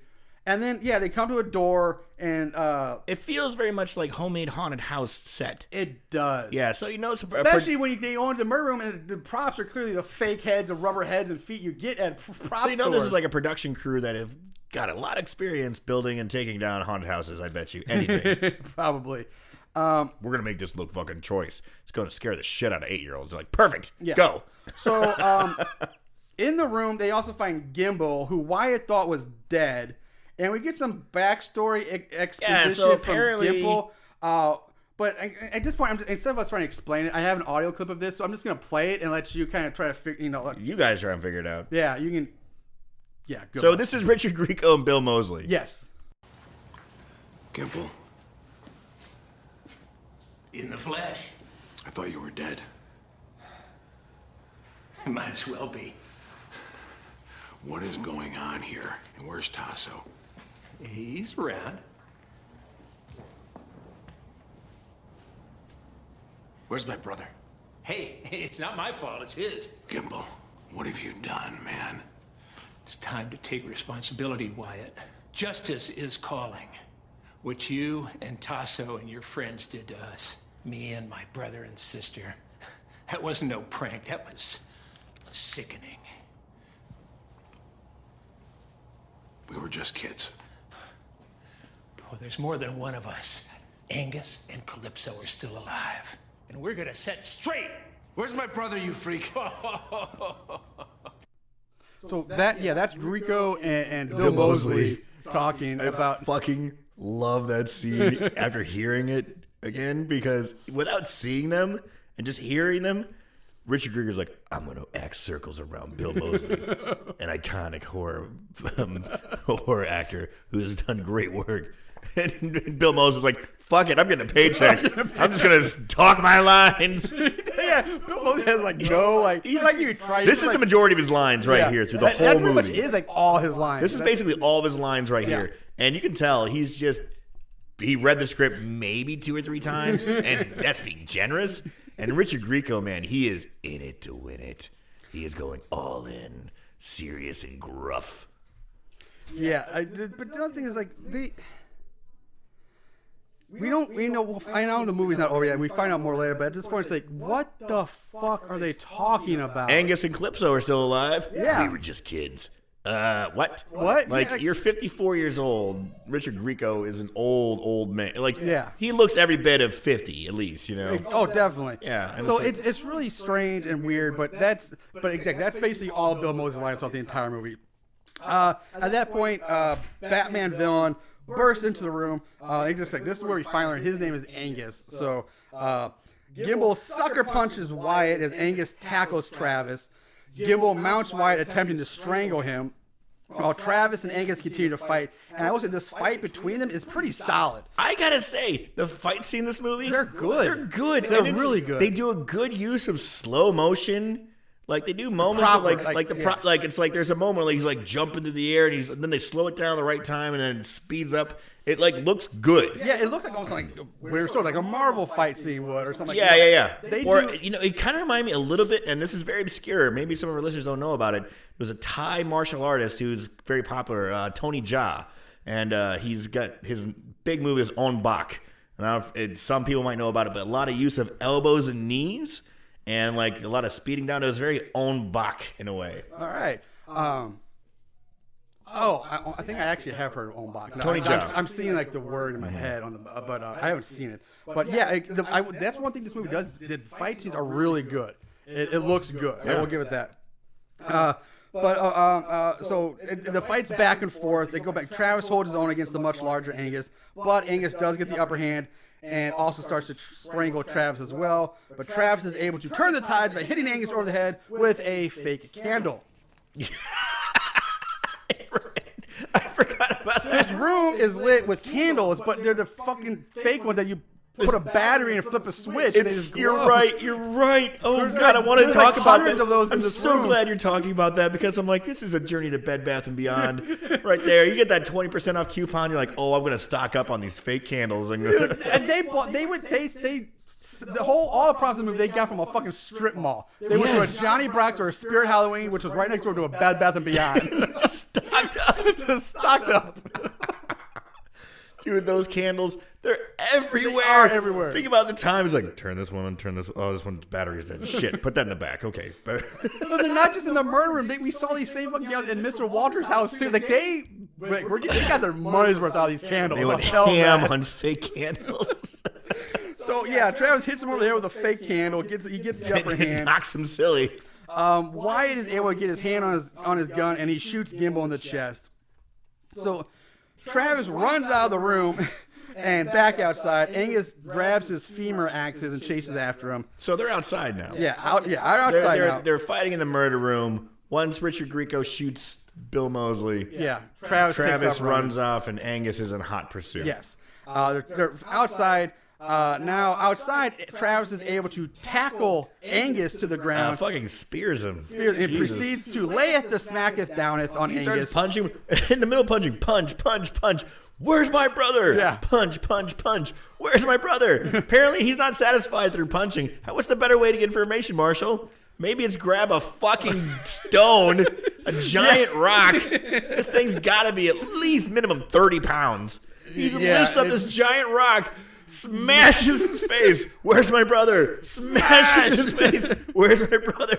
Smashes. I'm like, okay, he's dead. He can't tell you where his brother is now, you dumbass. Dude, he's smashing his face with this giant His face head would be mush. mush. It would be mush. What is that mask made out of? A motorcycle helmet? Vibranium. Since we're going Winter Soldier, why not? Vibranium. Don't you know, Winter Soldier? You can't break a vibranium mask. So, thinking Angus is dead, Travis gets up, drags Angus over to a large, like a ledge, and kicks his body Kicks him down this steep huge hill. And yeah, rightfully so. He smashed his face in with a brick, like a giant stone, 3 fucking times. Travis returns to the murder room looking for Wyatt, but this time the door's locked. But it's so anticlimactic. It's like, why even bother having the door locked? And because he's like, oh, it's locked. all right, let me kick it down. Yeah, it's I was just like, Richard Grieco's on the other side. It's like, it's locked. I'm locked in. Oh, is there a handle? I don't see a handle. Oh, boy. How are we going to figure this out? I'll kick it down. Okay. Well, bam. bam. And well, there it went. Well, like, shit. That was such a waste of time. It was a lot of time, but it was such a waste. So anticlimactic. Like, she's like here, Grieco on the other side going, oh my God, help me, get out. Yeah. Or I'm going to be trapped in here the rest of the movie. You won't see me again. Nope, just kick it right open. We had a SAG issue. A Screen Actors Guild issue. Yeah. Wyatt and Travis, Wyatt tells Travis that Gibble is dead. Travis tells Wyatt that Angus has also been handled. He's been handled. The sheriff then tells Travis that there's still one more out there, then sends Travis to the lodge to get the kids out of there while he goes to try to call for backup again. So that's the plan. We go back to Sophia and Mike, who have finished their heart-to-heart talk. Thunder's still crashing and rolling outside, and seriously, it's been like 20 minutes. Like, there's still no fucking storm. We mentioned the story. This mega storm that everybody's so scared of. All they talk about the storm. Never fucking comes. We never see the fucking storm. There's no rain. There's no snow. No falling. So there's not even a heavy wind. I mean, fuck. There's not even a gentle breeze outside. There is nothing. And they're like, oh my God, the apocalypse is here. So except for the town over, they got snowed in. Yeah, one town over. The lights go out in the lodge. Sophie tells Mike, oh, there's a generator out in the shed. How the fuck does she know that? They haven't been to the shed. She doesn't know. Huh? The only thing I got is that she's been to the lodge before because she's like, I got the keys to the lodge. Maybe she knows they have a generator. So I was like, okay, that's fine. Maybe this theory. Okay. The office they work at maybe is like the business office, or like an office for the lodge. So maybe they technically all work for the lodge, but she just works off site. Maybe. But it's weird. It's like, still, how would she know that? It's like, oh, there's one in the shed. So, Sophie and Mike, they leave to go get. A drunk Richie comes out of the bathroom looking like fucking Santa Claus with a full shaving. He's gonna shave his beard because apparently Tiffany doesn't like beards. Yes, Tiffany doesn't. And he's trying desperately to get into that puss. Yes, he is. So he's gonna shave his beard. I gotta respect the effort. I respect the game. That guy just will not stop. Well, it's not game, but I definitely respect the effort. He's the persistence. He's gonna break her down with persistence. Break her down, wear her down. He's calling out for anyone and everyone, complaining that the power's out. Hearing him, Vanessa gets up, throws on a robe, meets Richie in the hallway. Vanessa gives him a candle, another one, a fake candle again. I got a fake candle for you. It's like, yes, I'll take it. Thank you. Because those give off so much light to shave by. We go back to Sophia and Mike, who shout out, that they're gonna go look for the Jenny, the generator, and Vanessa's like, hey, I'll go with you guys too. So she goes. The three of them, they reach the shed. Mike immediately starts working on the Jenny because they find it real easily. It's right there. Meanwhile, Richie is back in the bathroom, sees Angus standing behind him. Richie turns to face Angus, who he thinks is Mike in a costume. He's wasted. He's drunk. I get you're wasted, but I don't hate it. It's not. I do, because it's not even Halloween time. If it was Halloween time, it would make more sense. But why would you even think anybody would have a costume? I don't hate it. Plus the fact that Mike is nowhere near as big as this guy is. There was a problem. But he's drunk. He's hammered. The guy can barely stand. You see me in my drunk. I've never been so drunk like, oh, that's my best friend in a costume. Not, it makes no sense to me. I hate that shit. I didn't mind it. Because I thought the actor actually did pretty well playing it off as like. I'm not arguing the acting. I'm not talking about the acting. I'm just talking about the general theory, the general premise. He did well with what he had, and I thought I was okay with it. Whatever. Fine. Whatever. Damn, we're no longer friends. Yeah, fuck you. So once he realizes that it's not Mike, Richie drunkenly punches Angus, which does absolutely nothing. Angus quickly and easily kills Richie with one of his femur, hip, pelvic bone axes, because it's really cool. It's all one. It's like the femur bone, and then you see like the ball of the hip, but then it's like the sharpened blade of the axe is like the pelvic bone. Yeah, it works. It's really cool. It looks cool. It's a great looking weapon. In the shed, Mike gets the Jenny working, and the lights come on. Kyle comes bursting in asking if they've seen Tiffany. They all end up back in the lodge, but then Sophie and Mike immediately go back to the shed to check on the gas gauge of the Jenny. Because the lights are flickering. The generator's like on the fritz. Yeah. So it's not working. So they're like, oh shit, we gotta go check the generator. So Vanessa and Kyle, they said they had to have a drink. And and Kyle's like, hey, I need to go do this, or I need to go find or do something. And Vanessa's like, there's nothing you can really do since Sophia and Mike are taking care of the Jenny, and they went to go look for Tiffany. So why not take another ride on the Bone Train, this time to Fucksville? So this would be the third attempt anyway. Yeah. Well, there's one successful. Second one was an attempt. Third one. I'm missing one. Oh, wait, never mind. I think it's only, I don't know. But as soon as they start kissing, they hear sounds coming from outside. Still thinking it's Travis. Kyle gets pissed off, goes to the window to look. But Vanessa's like, come on, just enough with this guy. Just get back in bed. Yeah. And Kyle's like, fuck it. I know. Yeah. So asshole Kyle is being full blown here. The bedroom door gets kicked open, and standing there is Angus, with like surrounded by fog. I'm like, mist. Where the fuck did the fog come from? Standing there looking fucking scary. It's great. It's a great visual, but like why is there a hallway filled with fog all of a sudden? I like it. Makes zero sense. Zero sense. I'll take it.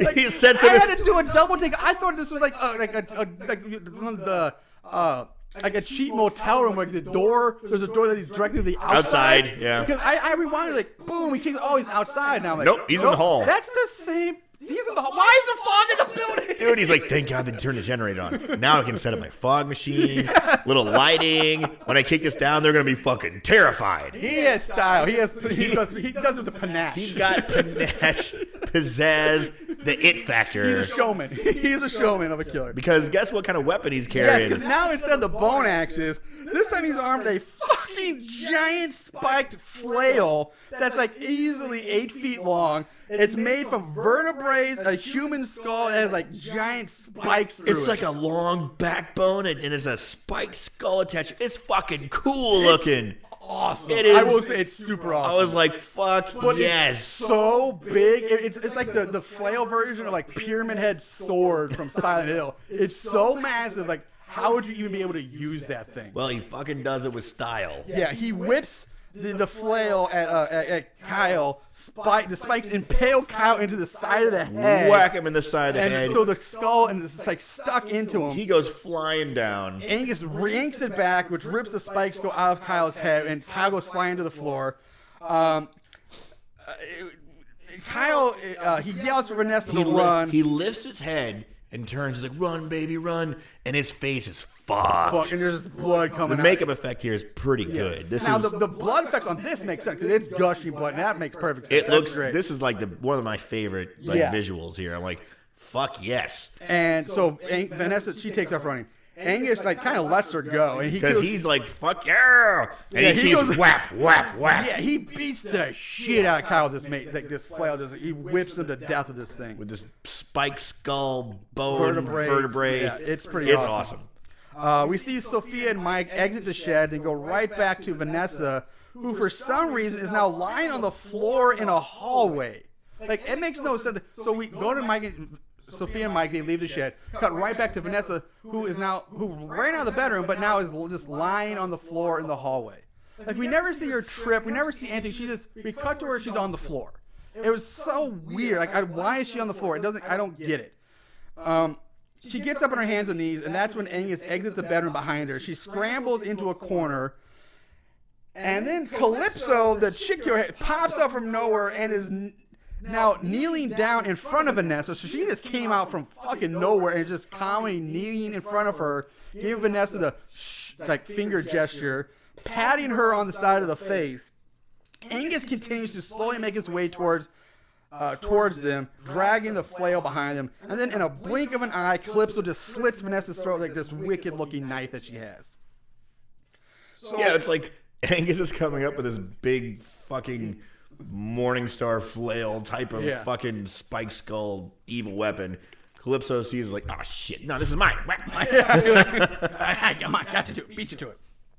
Where were we? Oh, we go back to Mike and Sophia. They're back from the shed. The two of them heard Vanessa scream, so Mike arms himself with. They're still in the shed, I'm sure. They're in the shed. They hear Vanessa scream. He arms himself with a machete, and the two of them race back to the lodge. which for some reason, like I said, now the entire lodge is filled with fog. Not just the hallway, but the entire lodge is fog filled. Not the outside. Nope, just the inside. No fog outside the building whatsoever. But inside the building, you can barely see. It's just fog. Maybe this is part of the storm. This is a hell of a storm. Everyone hunker down. It's just storm's gonna just put fog in your house. It's like a reverse. Like get outside of the building. Like, storm's coming up. We gotta get out of the house. Storms only have an inside home in this place. What weird ass universe. It's gonna ruin your furniture. Gotta get the plastic sheeting out. Get your pets outside. Your cats are gonna be pissed. So the two of them turn down a hallway and find the bloody bodies of Richie, Vanessa, and Kyle hanging from nooses in the middle of the hallway. Yeah. Shoulder to shoulder. So, after killing these again, another very haunted house-like thing. Like something you would walk into a room in a haunted house and there's just bodies hanging from body. You guys don't miss any cliche. No. They really don't. It's like, we got to get these bodies up now, guys. They're going to come in soon. Go, go, go. Calypso, get on your horse. Get that bitch strung up. Angus, get going. Let's go. I swear, as soon as when Mike and Sophia open the door, there's probably somebody on the intercom going, fresh meat.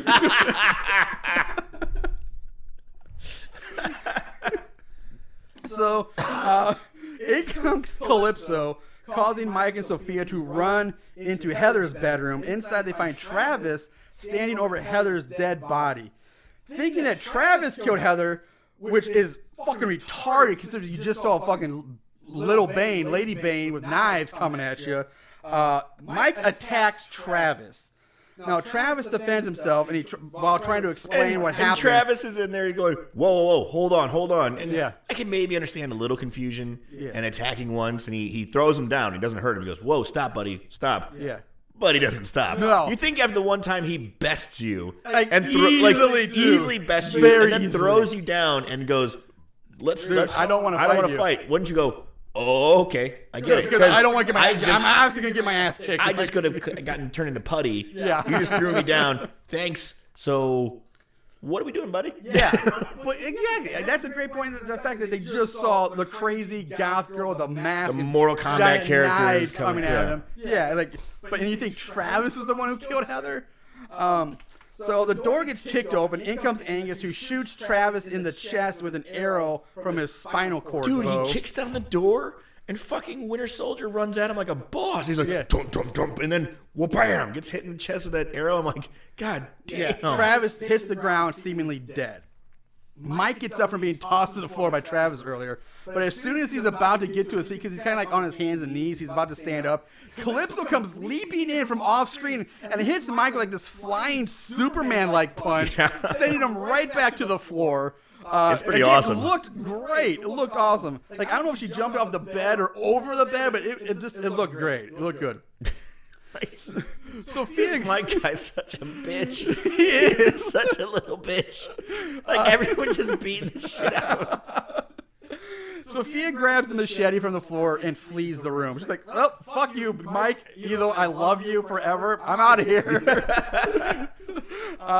She goes to She just goes to the next bedroom over. She doesn't run very far, and she tries to hide in the closet. Now, just like the classic scene in Halloween, Angus starts breaking through the closet door. But Sophia is able to scamper away and out of the room. She makes it back out to the hallway, but slips on the massive pool of blood that's dangling underneath the three bodies hanging there. She falls to the floor. Angus shows up, picks her up, grabs her by the neck, and lifts her high above his head like he's going to strangle her or do something. She screams, blackout. Cut to Sophia tied up in a chair and gagged in the small stone house that Kyle and Tiffany found earlier. The adobe, yeah, whatever. Angus enters, looks at her for a moment, and then just goes fucking crazy. He's breaking furniture, he's throwing shit around, he's grunting, he smashes it. Like, what? Like she's not scared enough. Hold on. Smash. It makes no sense. Smash. Like, He's not saying anything. He gets into her face and goes. Yeah, he just grunts. He's making those. It's like they do a first-person shot of his face, and him just going. It's so weird. Fucking thing is like the entire movie, he's like this, like he's a strong, stoic, silent, stoic killer. Like no, but now he's just losing his throwing shit. a fit. Yeah, like this is something I would expect Bill Moseley's Gimple to do. Like he's the one like pulling his own teeth, like doing crazy shit. Like he's not. It's like she's scared, but he's like, what? She needs to be more scared. Break stuff. Ah, boom. But it's so weird. It's so weird. He then grabs a chair that she's sitting in and drags. And drags her into the murder room now. So again, I don't know how the fuck these buildings are connected. So apparently this is the same place. Apparently, but if you look at, is there a secret basement? Yeah, or but like something? when Travis and Grieco find the murder, they find like a cellar door. They go downstairs through a hallway, and then they find it. Here they're in that little stone room. It's obviously above ground, and it's a one-room building. And now all of a sudden he's dragging her. Like, did he drag her out of the building all the way to fucking who knows where to the murder room? Like, the space it's so confusing how this layout of this place is supposed to be. Lots of continuity issues. Yeah. Anyway, she's in the murder room. He grunts and mumbles at her some more. Then he leaves. On his way out, he runs into a mystery person. And we see the mystery person like walking towards Angus, and Angus is backing away from this person and back into the murder room. And the camera pans up to reveal Mr. Walters. William Baldwin. Billy Baldwin's back. Baldwin enters the room holding a small brown paper bag and says to Angus, "Happy New Year, son. I got you something special, your favorite chocolate chip muffin." Baldwin pulls out a piece of muffin. Angus gets quiet and he's so happy. He's like, yeah. He holds up this piece of muffin to Angus, and then he just eats it himself. He's like, oh, what a dick move, Billy Baldwin. Yeah. Walters turns to Sophia, tells her that he'll take the gag off if you promise not to scream, and she's like, Angus removes the gag. Walter gives Angus the brown paper bag of muffins, tells him to go get the others. Angus leaves, digging into the chomping at the muffins or digging at him. Sophia begs Walters to tell her why, like what's going on, why are you doing this? And he's like, hold that thought, don't hold on that. Now we cut back to Travis, who seemed, we still thought he was down on the floor. The bedroom lounge, but he suddenly inhales deeply, sits up, and he struggles in pain to get to his feet. He's tough. Yeah, arrow still sticking out of his chest, and he limps out of the bedroom. He's a fucking hoss. We go back to the murder room. Angus comes back carrying Tiffany over his shoulder. He drops Tiffany, who is also gagged, on the floor near Sophia, next to an also gagged Emily, who we haven't seen since the opening minutes of the movie. And when I see this, I'm like, okay, this guy's got a blonde fetish. Because they kept Sophia, they kept Emily, they kept Tiffany. All the girls with brunette or different haircut, red hair, like the red hair. Various colors of blonde. Yeah, it's got to be blonde or dead. Blonde or dead. It's my kind of guy. So we go back to Travis now, who is now in the shed performing like some Rambo level shit first aid on himself. Dude, yes, I was just like, yes. Like, he's straight up Ramboing himself back together. Dude, he is the Winter Soldier. He's Eddie Bauer, Winter Soldier. I'm telling you. I just like Travis is a fun character, man. And Johnny Nitro, Mercury here, Johnny Mundo, or John Morrison, whatever you want to call him. He does I think he did a fine job. He's fine. I had no issues with him. He's not a great actor, but you don't need. It's a horror movie, so I'm not looking for. So he was Johnny Nitro? No, he was Mercury in Eminem. Oh, Mercury, yeah. Nitro was his partner. I liked Mercury. Yeah. He was the one who did like all the crazy like corkscrew dives and all this. He was actually on one of the early seasons of Tough Enough, but he got cut. He never made the cut. Like he didn't even get past the auditions because at that time they were still all looking for like the big jacked up guys. And so he's like, fine, whatever, I'll go on and did it myself. And he came back in and they didn't, and they finally got him, but because of his ability. But anyway, that's some little wrestling. a little wrestling knowledge there for you. Anyway, so where was I? Oh yeah, Rambo first aid shit.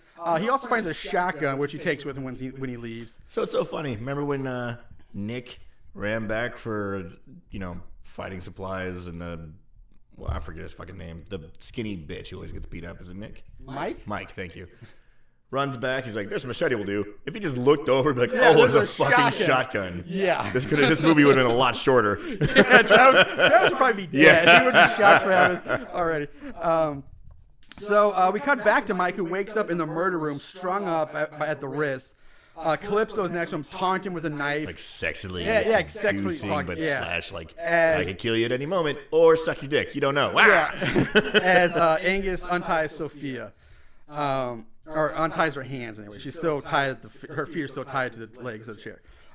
Walters introduces Tiffany and Sophia to Emily and tells them he was feeling in a festive mood and gave her fiance the keys to the property, meaning Charlie, Emily's fiance, and that he's dead now.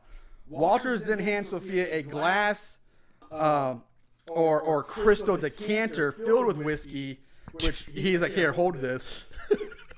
He then sits down, pulls out an hourglass, and tells the three girls that this is a 15-minute hourglass, which is how long this conversation will last, and is precisely how much time Sophia has to finish that entire bottle of whiskey. What? Yeah. What? And he goes, and remember, ladies, it's minutes to midnight. He's like, oh, they said the name of the movie! you gotta drop the name of the movie in here. Gotta drop it. Wait a minute. You have 15 minutes to chug this bottle of whiskey, or else someone dies. Well, we didn't get to that Well, part, fuck, but yeah. let's go. Let's just cut to the cut me chase, off, baby. yeah. Sophia's banging through tears. Like, there's no way I can do that. I'll die if I do that. And Billy Baldwin basically says to her that if she does it, it's not your guy. One of them will die. Dude, you this can save their lives. This is like frat boy torture. Yeah. Chug, or else she dies. Go. Dude, it's That's so hilarious. It is frat. That's like frat boy torture. It's just like some frat boy's like, oh yeah, she's got to drink like a motherfucker. Drink, motherfucker. Drink, motherfucker. She's gonna chug, or else somebody dies. Fuck yeah, bro. All right. That's why you just pull like a beer bong. Every here, bong this. You have to do a minute keg stand, Or they die. you gotta hammer these Jello shots, Or you die. you gotta do 10 kamikazes, Or you die. I can keep going, Bro. And with Yeah, that, she's gotta chug this whiskey or in 15 minutes. 15 minutes. And she's a small lady, so I get it. Me, I'd be like, got it. Don't worry, ladies, you'll be fine. I thought I was about to die when I drank that bottle of triple sec that one night, and that was way over a course of 15 minutes. But still, But I'm like, and I was a bigger guy. I'm like, yeah, that probably would kill you. you've been conditioning your body. I've been conditioning. I should rephrase this. I've been conditioning my body with alcohol for years. Yeah. This, I'd be like, all right, I'm probably going to get sick, but ladies, we're going home. We're going home. Give me a minute. Go. Well, that's now. Yeah. I mean, remember, these kids are like in their early 20s. That's true. That's true. So I'm a haggard old man now. there's one guy I knew in college, a brother of mine I didn't know, who could literally do this challenge and be fine. I would seriously watch him drink an entire bottle of Jack Daniels by himself, and I'm like, holy fuck. Again, the guy was 6'3" and like 330 pounds. He was an offensive lineman on the football team, massive, one of the strongest men I've ever met, but awesome guy. So anyway, trembling in fear, Sophia begins to drink, but she's having trouble. She's coughing between every swig. So Walters now goes into his villainous monologue to explain why he does what he does. And instead of saying chug, he's like, let me tell you about why I'm a creep. Yeah. So again, instead of trying to recite this word for word, I'd record this clip. So just listen. You get to listen to Billy Baldwin's monologue here about his what's going on, and why he's doing all this. Just listen. It's a continued resolution that I renew every year to dispose of the young filth that contaminates our community. Sophia, you're not the sweet and innocent girl that I once knew. But you're all the same, reckless and irresponsible. Just like those degenerates who picked on my kids. Lori would be ashamed. Do you know how my wife died? It was New Year's Eve. Wyatt, Tasso, and a bunch of their drunk friends chased my kids into a condemned building. Lori went in to protect them. The building collapsed on her and killed her. Angus, Calypso, and Gimbal were innocent. Everyone thought they were killed.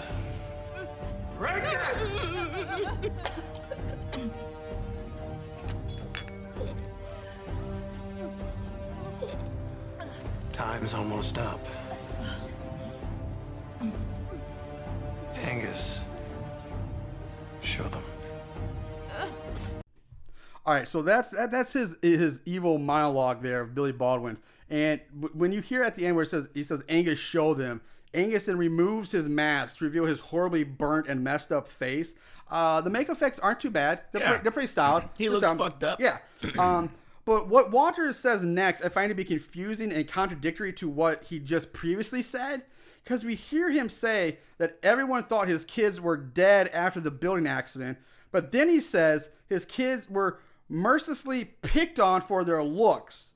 So how could they thought to be dead and picked on for the looks? Because that would mean people would have to see them to pick on them, right? And they would realize they're not dead. And then they also realize he's a bad dad because he didn't take him to the hospital to get some reconstructive surgery. Yeah, I mean, us, they're kids, so still that's what, early 2000s maybe, or 2010, 2000.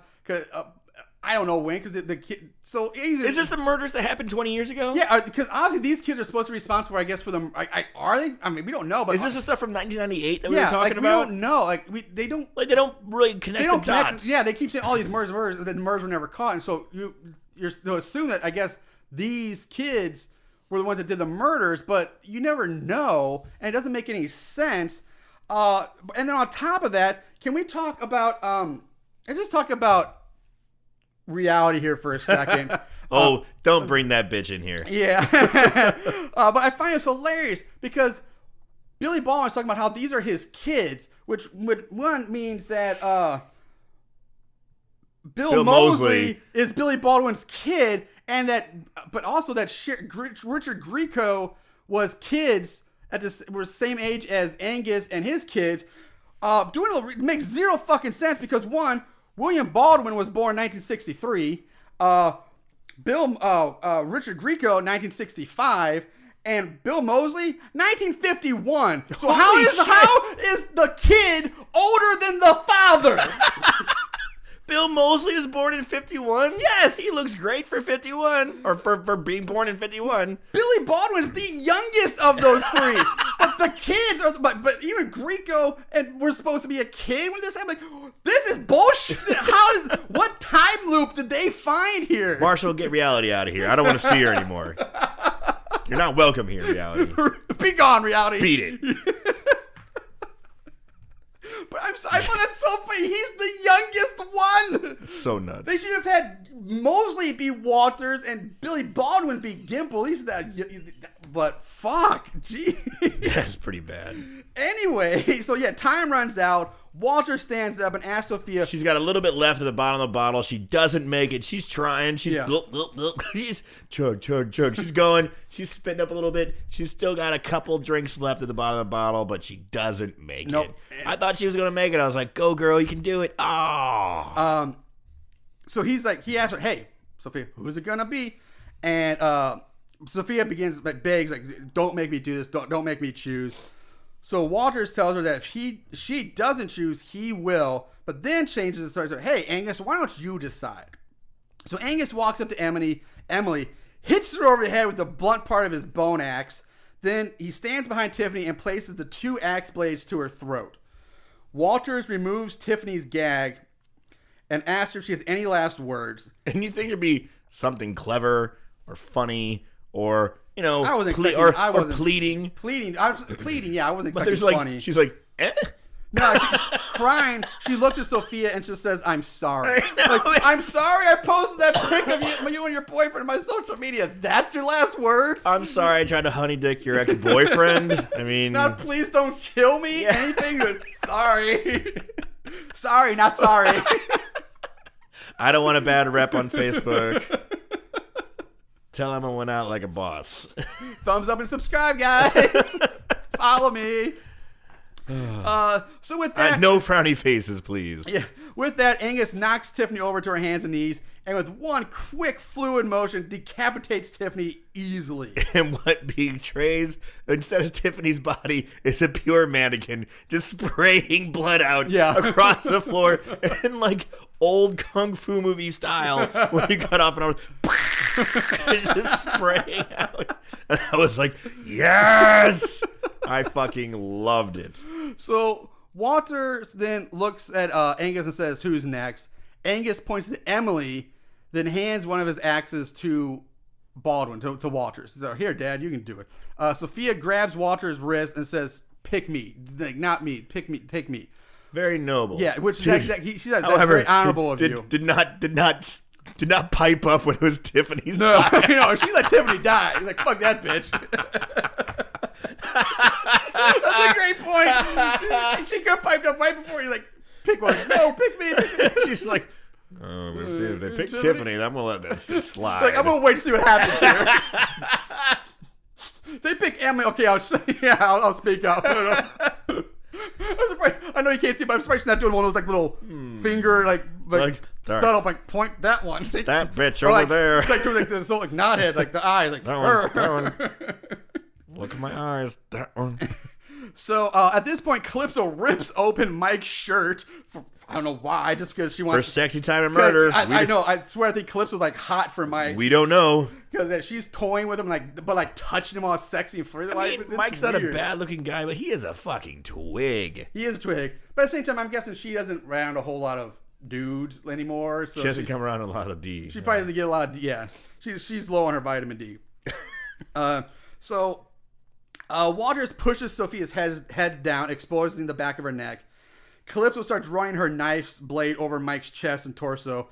Walters is lining up his killing blow, but right before he's about to bring the axe down, the door gets kicked open, and there's Travis with the shotgun. All right. Travis fires the shotgun. The shot grazes Billy Baldwin's neck. Travis fires again, hitting Angus in the back as he was checking on Walters. But keep in mind, these shots are not dead on. Travis isn't really aiming since he can barely lift up the thing due to his wounds. He's got this one. He's basically doing this with one arm. Yeah. Yeah. But that's the nice thing about shotguns. You don't really have to aim. It's just kind of a point and shoot one thing. Big hunky muscular arm. Yeah. Travis struggles to reload, and this gives Calypso time to charge Travis. So he gives up trying to reload and just uses the gun as a melee weapon. Dude, I love it. Beats Calypso. A melee weapon. Well, that's basically what he does. That's such video game terminology. Right. Melee weapon. I'm like, what? Why'd you say use it like a bat? Or use it to hit people with, and like, melee weapon. Well, he doesn't really hit her with it like a bat, but yeah. Butt stroking her. He's butt stroking her and all that stuff. But yeah, he's what now? Butt stroking. Butt stroking. Butt stroking. I butt stroke a lot of things. Myself, my wife. Anyway, this knocks the knife out of her hands, and she goes crashing to the floor. Angus is trying to apply pressure to Walter's neck, which is bleeding profusely. Travis picks up Calypso's knife, uses it to cut Mike free. Calypso gets up, pulls out a second knife, charges Travis, who has his back to her. And this is where we get like a full-on fight scene. This is where it becomes like action movie. Like, yeah, again, it's like Marvel, But, dude, I was thinking Mortal Kombat all the way. This is where Mortal Kombat just hit me in the face. They're fighting in the room where there's body parts hanging. Someone's going to get uppercut and they're going to fall into the pit. Exactly. I was like, they're fighting at the bottom of the pit. Where's the acid pool? Next Right. You're expecting Reptile to, like, run by in the background. Like, hey. With the trees with the big mouths on them. Yeah. He's toasty, Yeah, I'd love to hear that like Mortal Kombat song, I know what you're talking about. I got you covered. You mean this one?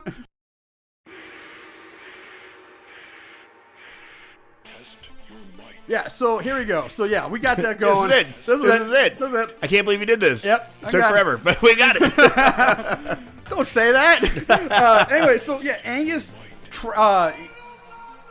charges Travis, who, while charging Travis, he also knocks over Sophia, who's still tied up in her chair. Yeah. So like a raging bull, he knocks over Sophia. So now starts Angus versus Travis round 2. Literally round 2. Here we go, round 2. Fight. And this, again, it's a pretty cool fight scene. It's a great fight scene. It's even better than the first one. They did a good job, again, slowing things down, making moves. And it's like the way he jumps and moves, he does a lot of knees and elbows. Again, because they got a person really qualified, because he did that stuff in the ring. He knows how to move. And he did the twisty stuff. I think they did a really good job catching him in this part. He does a great job with it. I give him the kudos for that. So during the fight scene, Calypso loses her face mask, and we see her fucked up lower face. She's Melina. She's Melina. Fucking Melina. Right, she's Melina. It's just like that mouth. She wears the mask to hide her horrible face. Yeah. And guess what? Her fucking mask falls off, and she's got scars. Just happens to be around where her mouth is. Yeah. And she's like, oh no, she's got to hide it. Yeah, so Angus, at this point, then Angus picks up a severed arm and uses it to beat down and choke Travis with it, which is awesome. It's really great. This guy just swinging around like a giant club, just severed arm, like thump, thump, thump. So Travis does escape the chokehold, and the fight continues. Calypso's frantically struggling to get her mask back on, which gives Mike time to pick up her dropped knife, which he uses to stab her, which he turns around to attack him again. Fatality. She poses, falls over dead. Down. Travis now gets the upper hand. He beats down Angus, and just like, he's ground and pound, he's beating him down. Angus is kind of hanging off the edge of the table, and he jumps up and drops this knee, which throws. It's a great looking move. It's a great move. Emily gets free. Somehow she grabs one of the bone axes. She stands over Mr. Walters, Billy Baldwin, who is still bleeding out from his neck. She calls him a sick son of a bitch and then kills him with an axe chop to the face. So we get another fatality. My voice is deep enough for that. It sounds fatality. Good. The camera cuts to Calypso dead on the floor, and then to Angus, who is also dead on the floor. Oh, yeah, so they're all dead on the floor. Angus is dead. Angus seems to be dead. Sophia's dead. Walters is dead. The camera, Mike then unties Sophia, helps her up. They hug, as do Emily and Travis. Emily tells Travis that his brother is dead. So Travis, during this whole movie, is like, "Where's my brother? Where's my brother? Where's my brother? Where's my brother?" And he gives Emily a hug, looks at her, goes, "Brother?" And she's like, he's like, nope. All right, whatever. Like, he doesn't break down. He's like, I figured, but I had to go on an epic journey. Give it the old, college try. The Winter Soldier try. I do not stop until the mission is complete. He has to go back for more hydro reconditioning brainwashing at this point. It's so funny. Whatever. So the four of them start to leave the room, but then Sophia just falls down. She just chugged a fucking bottle of whiskey. I guess she's fucked up from that booze. Fuck yeah, she is. She's just so fucking drunk she can't even stand up. But but what makes it worse is like after a few moments, he was like, Sophia. She sits right back up, like perfect, like right. And she yells, rain. "Party!" I would love that. I would love that. That'd be great. But no, she sits up like, okay, I'm good now. Guys. Like she doesn't act drunk, and after drinking that much weed, you would be gone. Like you wouldn't be able to stand or function. I'm surprised they weren't like, "We need you to barf, baby." That's another great thing. Yeah, you should be throwing up right now. And she should have been throwing up before she even got that far. She's that much. She's a fucking champ. But she acts like she's apparently can't get drunk. She's impervious to drunk. Don't you know she's the Tri-Sig chug champion? So now Sheriff Wyatt shows up with two other cops who are actually dressed as cops. They actually look like police officers. Yes, they followed this fucking washed which is actor. so weird. Like, I'm surprised they have like two townie folks come in with like hunting rifles, dressed in like flannel or something. We hear there's trouble about. We got the town militia. Those Baldwin boys are causing trouble. The cops help Travis and Emily out of the room. Mike and Sophia start to leave as well, and that's when we see Angus get up behind them, axe in hand. Angus is about to kill one of them when Wyatt leaps into view, takes the axe strike, which digs deep into Wyatt's collarbone. Wyatt somehow manages to get off a shot from his gun, which drops Angus. Everyone comes rushing back into the room. Richard Grieco, Wyatt is falling back into their arms. He's holding his chest. He's bleeding. He's like, oh. Everyone comes back into the room to help him out. The camera cuts over to Angus laying motionless in a pool of blood. Blackout. Blackout. What? Roll them credits. What? What? What the fuck just happened? Aaron's about to die over What here. happened? Jesus. That was insane. Like he jumps up. Richard Grieco comes in, takes the axe, gets the shot off. They grab him. Oh no! End the movie. Huh? Yeah. What? Really, all movie long, we've seen how lethal these fucking axes are. They are killing. They're decapitating heads like butter. Apparently it made Heather's body explode. Yeah. But Richard Grieco is so he takes it to granted it's collarbone, but he doesn't look like. We don't know. But they never give us the answer. I know, but he doesn't look all that bad. I'm saying he doesn't look like he's in peril or like on the death's door. He's kind of like, okay, I'm bleeding, that hurt. But it'd be awesome if they're like Heather, how she just got exploded in a bag of blood. Maybe he's sliced him. He's like, oh no, he's gonna blow. Back up, give him space. All right, so that's minutes to midnight, guys. The movie's over. The movie's over. It's so weird. It's like they go climactic, and then boom. There's no calm down. There's no. We've seen this several times on this show. Like playing with dolls. Playing with dolls was the worst worst of it. But we've seen a few other times they just had it too soon. Like, wait, what?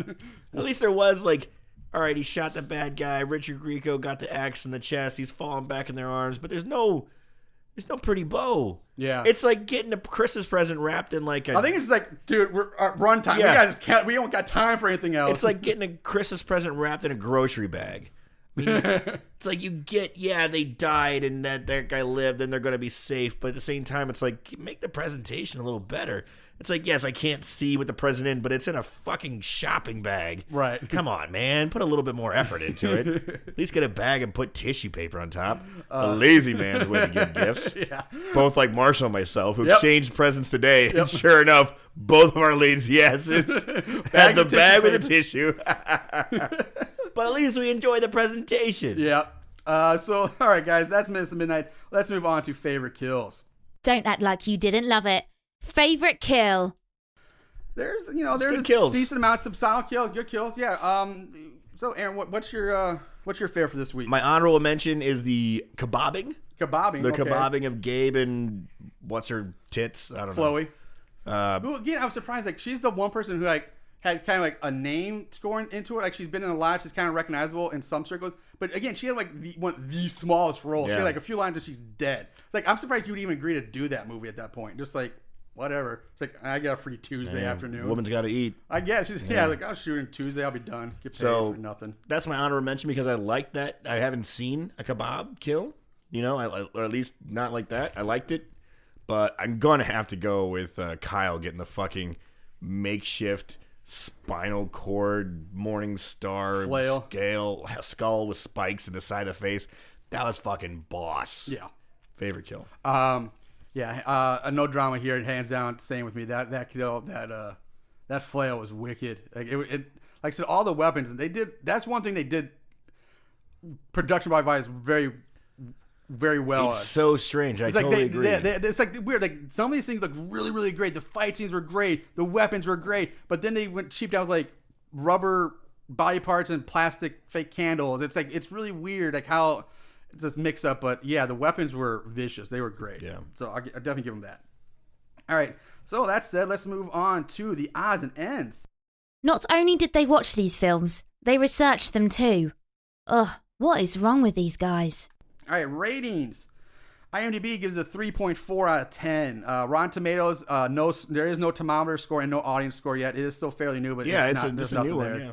On Amazon gives it 3.8 out of 5. Plot keywords, there were 12, only 12, but nothing really fun or special. So let's skip over those. Dude, you're like burping, talking. Sorry. I apologize for that one. Trivia, couldn't find anything. It's so new. It's new. I can't. And unfortunately, same goes with the budget. You couldn't find a budget. Man, which I was really sad on because, like, you think with something like with like William Baldwin and Bill Moseley, you're a little bigger. Obviously, a little bit bigger budget. I thought I'd be able to find something on it, but I couldn't find it. Well, we did learn that Richard Grieco released some sort of album in 2011, which is fucking hilarious. Yes. I don't know if it was 2011 or if that's when it was put onto iTunes was in 2011. Because the cover image is a much younger Richard Grieco. And in his bio, I'm pretty sure it was in the 90s. Like 96 or something like that. Anyway, so unfortunately, that's it for that. Man, it's a whole lot of nothing. Yeah, a whole lot of nothing. But we do get to move on to 5-star reviews for this week. Is this your guilty pleasure? 5-star reviews. Again, only 7 total reviews right now. Only 7. So the lowest rating, there are no 1-star movies. The lowest rating is a 2-star. Okay. Which I'll get to those. First, the 5 star from Groovy Wave.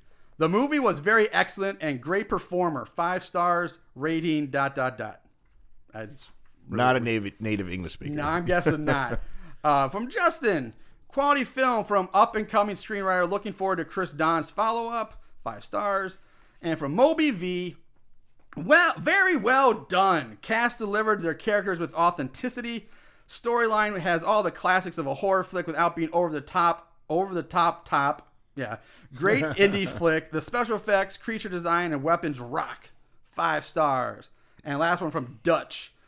This is a must-watch for horror fans. It's a genuine throwback to slasher classics with a nice twist at the end. The fight scenes between the hero and killer are well done. 5 stars. I hate it when they always say a throwback to 80s slashers. Yeah, not everything is a throwback. To slasher. It's yeah. like, no, Jesus. I didn't get any sense of a really throwback No, as neither far did as I. like 80s movies. Just because it's a horror, it's like, oh, if it's a horror movie, that must be it's the 80s throwback. No, it's not. I got no 80s things from this that at shit all all. the time. The only thing 80s is fucking Richard Grieco. Him and his 21 Jump Street ass. There's your 80s throwback. Yeah, and now like the two-star rating from our old fave here from the movie guy. Movie The movie guy's back. This guy's on point. He's everywhere. Cabin in the Woods slasher film. Richard Grieco plays a creepy sheriff, and we know he is not the killer because we see the killer's face early. People party in a remote lodge on New Year's. Sarah Fletcher is set up as the final girl. Johnny Hennigan is the hero. Jenna Sims plays our token slut, who looks like Stormy Daniels with the much-needed nose job. African-American couple, so it doesn't look overly white like Friends. Nothing spectacular in the dialogue or writing. Need to make killers more like Rob Zombie Creations. 2 stars, and I disagree with that. I'm really glad they didn't go like Rob Zombie because I get more Mortal Kombat. Mortal Kombat. That's unique. I'm okay with that. But the Rob Zombie feel, his aesthetic or whatever that's his thing. But I could, and it's exactly, it's his thing, and it's a very unique thing. Unique to him, and I can only handle it so much. Like, I don't want to see it become like, oh my god, everybody trying to imitate Rob Zombie movies, because really, you either love them or hate them. They're not like universally, like they're kind of a weird niche. But I disagree with movie guy a lot in this one. I don't really agree with everything he says. Like, I like Rob Zombie movies, but I only like watching them once or twice. Yeah, that's what I agree. Yeah, that's what I'm saying. I was like, okay, I'm glad I saw that. It's cool, but it's not like I'm gonna, buy the deluxe box set or anything. Yeah, like I've seen I saw House of Thousand Corpses like once, and the only movies of his I've watched repeated are the Halloween ones because I was a Halloween fan. But I agree, like once I see him, like I don't feel the need to go back and watch them over, especially like the House of Thousand Corpses, Devil's Rejects, and all that other stuff. I'm like, one and done, I'm fine. I like them, but I don't need to. Yeah. Anyway, last one from Matthew Burchak. And this is all caps, all bolds. Needed more fog machines. I watched it till the end. Richard Grieco's hairstyle should die in this movie. 2 stars. I agree with everything he said. Richard Grieco's hairstylist should die. That's perfect. I was like, you said more cow. It needs more cowbell. It needs more fog machines. There are fucking fog machines everywhere in this movie. That's where they blew their budget on. fucking fog machines. That guy's nailed it. Yeah. So I agree with that one. All right. So that's it. Time for us to give us our final 2 cents here. Aaron, what do you got? This is a newer movie, 2018. Yeah. It's hard to make a horror movie, but looking at this movie, and especially since it stars a wrestler, I'm going to go on a wrestling tip here. It's like watching an ECW pay-per-view event. Okay, I'm trying to follow you here. So you have your ECW pay-per-view event, and you got some old names on the ECW event. The old guys who were 1 stars will come back and star. So you got Billy Baldwin, you got Richard Grieco. I was thinking more like WCW days where they hacked it. You got Bill Moseley. Yeah, okay. But they still did that too. Like Cactus Jack came back. Sabu. Yeah, I mean, but I'm talking. You have these old stars that can still help. The product. So, but at the same time, and just listen. What I'm saying. I'm sorry. You're right. You got your old stars there. You got your new up and comers. ECW would also have issues with production. But you just wanted to see what was out there. Give me good wrestling. Accentuate the positives, hide the negatives. And I feel like they did that. I feel like they accentuated the positives. They had good gore, good kills, good fight scenes, all that stuff. But there was some shit that kind of sucked that they kind of put in there and could have been done a little better. The writing was bad. The continuity errors, kind of like the curtain entrances. In ECW, it's like, here's Sabu, and he like walks through a sheet, and he's like, "Arr!" It's like, we're out here in the mountains. The storm's coming. Storm never comes. There's no storm. There's problems. There's definite problems. But at the end of the day, I liked the movie. It was fun. I'm gonna say so bad it's good. It was like watching an ECW pay-per-view. There's moments you cringe and you're like, Jesus Christ, that's dog shit. That's horrible. Why the fuck are they doing that? And then someone hits a big spot. You're like, whoa, that was amazing. You have your ups and downs, and you kind of chuckle, and you like seeing the old guys back again. So I'm gonna have to say so bad it's good. I love your analogy. I love that. That's great. But there comes a point where the old guys need to go away, where you need to stop seeing the old guys. No shit. Here's the example. Like the fucking original, was it Midnight Express? They're like in their 70s or 80s, and they're still wrestling. God, was it Beautiful like Bobby Eaton is still out there? Yeah, they're still wrestling. Like, no, go away, guys. Anyway, I love that analogy though. And I agree with you on this one. I do. I'm gonna say so bad it's good as well. Really? Yeah. I wasn't sure at first, but I was like, because part of it is like, yeah, it's just kind of, it's not super great, but it's not that bad. It's just kind of like in the middle pack somewhere, but I'm still going to say it's worth watching. And I love, like you said, it hides the bad and accentuates the good as best it can. Yes. Yes, it has flaws. The continuity is a big one. I'm just rehashing everything you said, but I do think it's worth watching. It's fun. The fight scenes are good, and it's for a horror movie. You're not expecting like great like I said, Marvel level or martial arts fight scenes. But and that's something sometimes horror movies miss is like, the big guy hits you and you're dead. You know, like, no, there's a struggle. There's like, people who can move and jump and kick and do fucking And I think, the casting, Bill Moseley, I think they could have done without him, really. I think they just put him in, like, let's just get a name in here, because exactly. You really could have put anybody in that part and it would have been fine, because it really played no part in the movie whatsoever for the most part. And it just, but I will say, Johnny Mercury, John Hannigan, he did. I loved when he was on the screen. I was interested. I was attuned. Like, I was like, okay, I liked his character, and he did it well. And his fights, he was convincing in the fight scenes. He was convincing as that kind of action hero, tough guy, to counterbalance the pussy that Mike was, who just got slapped around. Yeah. I say watch it at least once. So bad's good. Yeah, that's my take as well. Don't get wrong. This isn't gonna knock your socks off. No, it's not. It's not like anything groundbreaking. It's just fun. Yeah. And like I said, the great Mortal Kombat feel to a Batman villain, whatever you want to call him. Yeah, it's Calypso's the B Squad. Like Jade Katana. She was like one of those characters when they ran out characters like Mortal Kombat, like X2 Turbo or something like that. Oh, let's just throw her in here. There's a new one, Calypso. Like here they have mocap and Calypso and and then they start running out of ideas for characters. But so that's good. Watch it. We're gonna wrap up this year. That's the New Year's. Happy New Year, everybody. This was a New Year's movie, and New Year's. That's something I didn't want to. I got one more bone. One more little bone. This was a New Year's themed movie. They didn't talk about it. Oh, it's New Year's Eve. It's New Year's Eve, and they never did a countdown. When was New Year's? Yeah, it seemed like they're all partying and they all go to bed and then they wake back up. And they're being chased by the bad guys, and Billy Baldwin's like, "It's minutes to midnight," and does the thing. That's another continuity great point, because they leave the office. They leave the office. It's daytime. They're setting for the party. That makes sense. They get to the lodge. It's still daytime. There's partying. That makes sense. But then kind of night comes, and they kind of and then when it becomes nighttime, it's like, whoa, time kind of gets away from you. Yeah, it's like how. Granted, it's winter, so night it's darker earlier, but still, Kyle and Vanessa, they go to bed. They bang. They're in there for a while. Yeah. Then they leave. Then all this other shit happens. They try to bang again, and then they get kidnapped. So how long? And then you got all the people kidnapped in the murder room for how long? And then you got at least 15 minutes of the counter. That's a great. Like, when the fuck was? They've had to pass New Year's a while ago. I know. Either that or the ball dropped as soon as when everybody was getting slaughtered in the murder. Happy New Year. Here's an axe to your face, and that's another. That's it was the one thing. It's like, but at least they mentioned New Year's a lot, as in Bloodbeat, where they said "Merry Christmas" one time, and they never acknowledged the holiday again. In a tree, headlights. Someone goes, "Oh yeah, Merry Christmas." Now back to samurais. Yes, back to psychic samurais. Psychic samurais and orgasm murders. So anyway, we've rambled on long enough, guys. Thank you very much for listening. Happy New Year. Happy New Year. It's 2018. Continue to listen. We got all new stuff coming in 2019. It's gonna be fun. And all right. Yeah, that's it. In the meantime, watch more horror movies, and remember to always keep it tight.